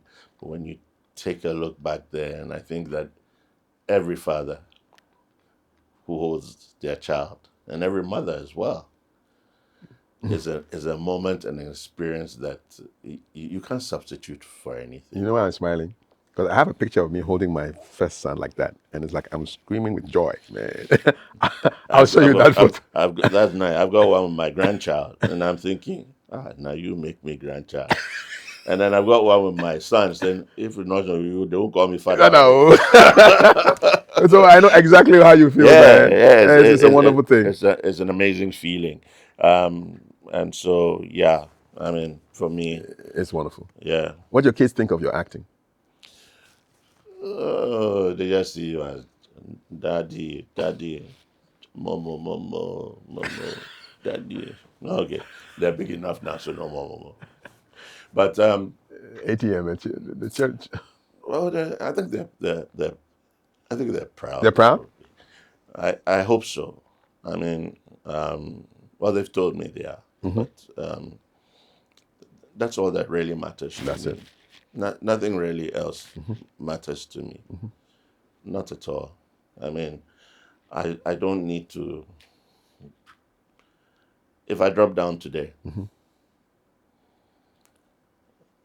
who would I be thinking of? You won't be thinking, you'll be gone. But just prior to that, Your kids. yeah, your wife and kids, Yeah. and your mother if she's still alive, and you don't want, Yeah. So that's the most important thing to me. Everything else pales in comparison. Everything else is material. Yeah. And this Your one, house, your car, your whatever is immaterial. Yeah. And even if you leave them for your kids, they can sell them. 99%, They will sell it. they won't ask how you struggle to build that house. No. It's just Airbnb. You know how you struggle to even buy the TV set. That's it. What you went through to buy the TV set. They could sell it with a heartbeat. Yeah. So, in a heartbeat, your story is gone. And then you live on them. And then, so you can only make sure you equip them with the tools. To move on. What do you reckon is your biggest sacrifice in your career?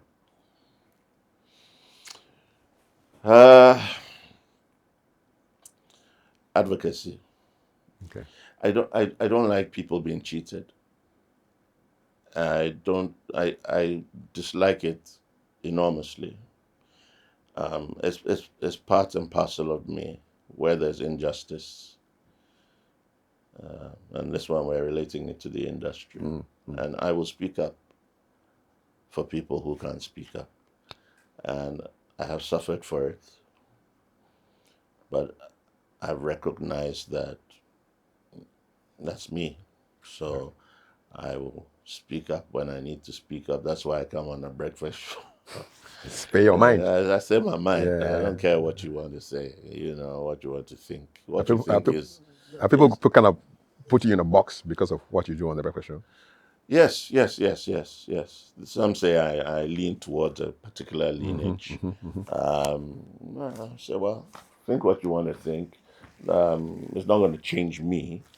I'm going to say what I need to say. And once I have the conviction that it is in the interest of the development or my contribution to the development of the nation, I will do so. I only find myself humbled that I have the opportunity to be in that position, to be able to come and to be able to speak on behalf of many Ghanaians that are there. Indeed.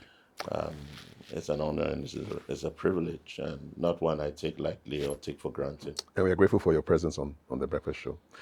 Let's do some time travel now. If you could go back to 1981 and talk to 15-year-old Oscar ni Aja Provencal, what would you be telling 15-year-old Oscar? Definitely not what has happened to my life up to now.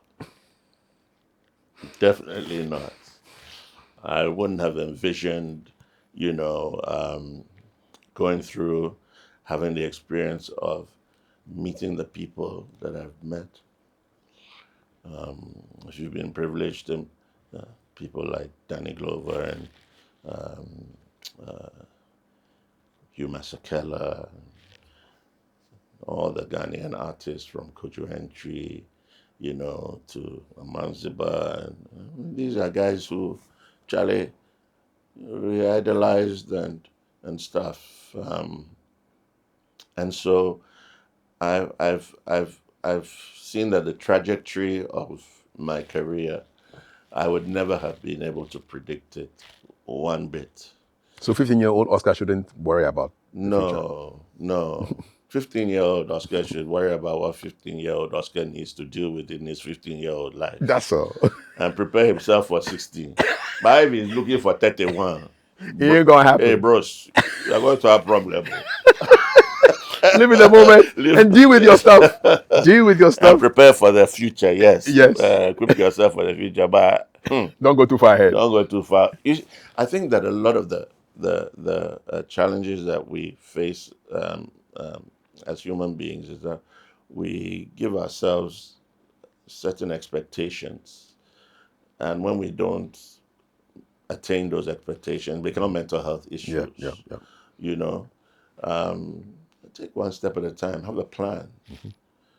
Building block by building block. But not this building a castle overnight business. No, you have to equip yourself one block at a time. One block at a time. Yeah. One block at a time. One block at a time. What's your biggest dream that hasn't come true yet?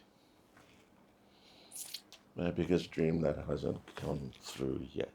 Hey, Charlie, you feel ask some questions. So I'm curious like you, that man. Has not even asked himself in donkey years. Biggest dream that has not come through yet. This one answer. You will get me in trouble. I'll answer. I plead the Fifth Amendment. It doesn't apply to our Constitution. We don't deal with Fifth Amendment. We should. So you don't go answer. Biggest sake. I don't know. If time wasn't a problem, even money wasn't a problem, if resources weren't a problem, what would be that big dream that you wanna? All the people that are personal to me should come back. Yeah. I find it quite unfair. The life can be sometimes so cruel. And this goes to everybody who's lost somebody that has ever meant anything to them. Yeah. Be it in a plane crash or car accident or just a natural illness. Is that you would want to have one more moment. Yeah. With them. And share the love. So Oscar, if you weren't doing what you do now, what do you think you'd be doing in terms of a career?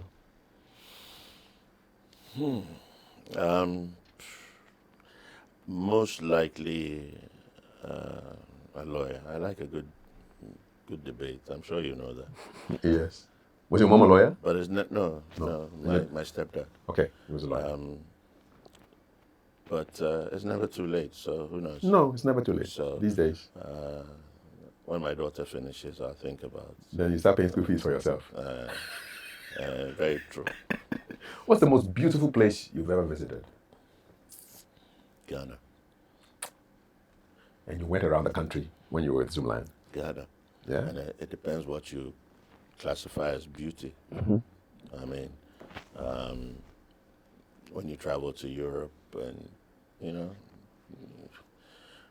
my experience, and it may be different to others, you can have the cosmetic beauty, Buildings and but if you don't experience brotherliness and sisterliness and the inner beauty of people, nothing. Nothing as far as I'm concerned that I have seen. And obviously there may be other places, that's up to you. But this is where I was born. And so I think that this is probably the most blessed nation in the world.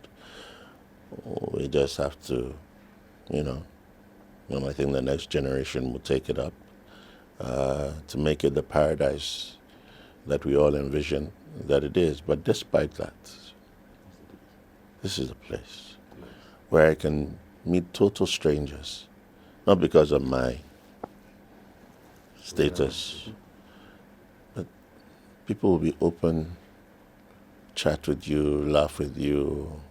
I'm happy you said this, 2 weeks ago I was at East Legon, and then total strangers just passed in front of me, and as they passed by, they just said, "Oh, good morning."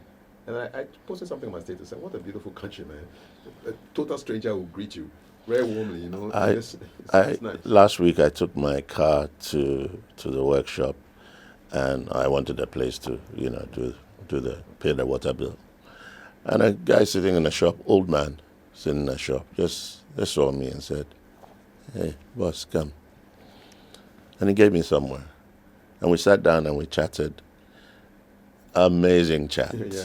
And this is a guy who's, working at Lotto Kiosk. He's been able to work, send his kids outside, Wow. And we just sat there, and just like that, you made friends. Yeah. And there are a lot of people with good hearts in this country. So Ghana is the most beautiful place for Oscar. As far as I'm concerned, I'd prefer to have the people that I have more than... I lived in a country where your next door neighbor cry. You don't even... You go fit die for your place 3 months, then they know. Do you know how many cases are like that? Yeah, and even recently? Yeah, I get what you mean. Yeah. Do you believe in destiny? As defined as destiny, I guess that, But how much of destiny is controlled by you? That's the only question I will ask. But what must be will be. If it's written in the stars, it's written in the stars. You can run away from it as much as you can, or it doesn't come to you, but if it belongs to you, it will be yours. When the creator shouts, "It's a wrap," what kind of legacy do you want to leave behind? The only legacy that anybody should have is that when they mention your name, it puts a smile on their face and gives them good vibes. What other legacy do you want? The buildings will crumble. The cars will rust. Your name will be forgotten. As I sit here, all of us should ask ourselves, beyond our fathers, how many of us mention the name of our grandfathers, our great-grandfathers, our great-great-great-grandfathers? Yet they all have lived their lives. They all have achievements. Who mentions their names? Even people who used to be 30 years ago, the tough champions in this town. You hear their names again. So when they hear your name, sometimes they should hear and smile. And smile. At least when they hear it should inspire something in somebody. That if that memory is a good memory or a knowledge, it will inspire you to be a better person, head in the right direction, positive things. Why would you want to be infamous? And a legacy when they remember, you say, now guy, you be this, you be that. I remember General Alido talking about the day that he was supposed to be born, and his father came to ask his mother, why is she bringing his child into the world on a day that some wicked person had died? And he promptly went back and got born 2 weeks after. So you want to be remembered with a smile. Oh, I mean, yeah. Nothing else matters. Nothing else matters. Nothing. I don't think Hitler is smiling somewhere he is. You read my mind, man. Yeah, I don't think so. So, but you don't take anything away with you. So what do you? It's just a name. What makes a story worth telling? If it resonates with you, don't tell a story for story's sake. And we all do that just to live. But it has to resonate deeply with you. There has to be a connection. It has to have meaning. It has to have purpose. It must also make impact. Meaning, purpose, impact, MPI. Then why are you telling it? Then why are you telling it? As storytellers, I mean, we come from an oral tradition. And so storytelling is part of our tradition. And a lot of cultural behaviors and so forth are handed down by those stories. It should be no different for our generation. So when I say you pick your phone and you do nonsense on TikTok and make money, it'd be story.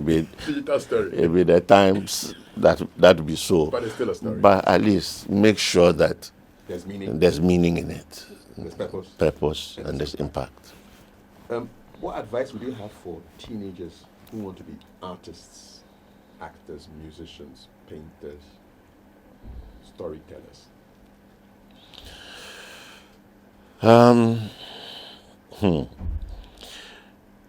Well, within the Ghanaian context, no, I would say first and foremost, within the nature of our industry, just make sure you have a skill set that you can fall on. You either have a certificate, or you have hands-on skill set, so that when the jobs are not coming, there are things that you can do. But you can follow your passion. If you have identified it as your passion, then you follow that passion to the end of time. But within that, you should recognize that man does not live by passion alone. There's a certain reality that you have to come to in this life. That dreams, aspirations, you cannot live out reality. So, yes, as young people, you can find yourself, you can find your purpose in all of these in the creative space. But you have to work 110,000 times harder than everybody else. Because when you look at a young person saying he's going to make his living within our ecosystem, when he's a young person, he can do that. When he gets married and has kids, he has more responsibilities. You need more security and so forth. So, job security. And I think that not to dampen anybody's, dreams. Just make sure that you're equipped with other skills. And finally, if your life was to be turned into a movie, what would it be called? You cry. Why? Is that why you called me here? You pa. The curve. The curve, because life is a curve. And none of us have been prepared for it. You can't see what is coming. You can't see where it's coming. So we keep on meeting one curve after the other curve. And then finally, we may begin to understand why we're here. I still don't understand, but I'm still searching. Maybe one day, we will all find our purpose. Coming soon, The Curve. You know, that reminds me of the voiceover that I did for Viasat 1. You know, I did Viasat 1, your number one entertainer. No way. That's you. That's me. Following after James L. Jones, right? Yeah. He did his This Is Yeah. CNN. Please do it for me again, please. Viasat 1, your number one entertainer. I've enjoyed it so much, man. This is such a... But you haven't heard the Club Beer one. That's why I say I like the Club Give me Beer. that one. Give me that one. Great taste, good times. It's your beer. Enjoy. That was you. You never knew that was me. Surprise me again, man. Fireside Club. Wow. Oh, You them anymore. enjoyed But it. those were the two iconic ones. Those were great. Yeah, Those were great. those were two. And I say they're iconic because everybody tried to copy afterwards. If you listen to Viasat, everybody started trying to mimic my voice. Just do their own thing. Or get the guy who did already. I'll get calls and say, are you the one on this station too? I say, it's not me. Oh. You see, but that's the beauty. That's when you know you've impacted on people. Yes, People. imitation is the best form of flattery. Yeah. So I'm only grateful. Oscar, I'm grateful for your time. Grateful to I have. really, really appreciate this. Thank you. Thank you so much. And I know you enjoyed the conversation. So why don't you just hit that subscribe button and like, comment, share. Let's get it going. My name is Kafui Dey. Hope you enjoy the chat as much as I have. God bless.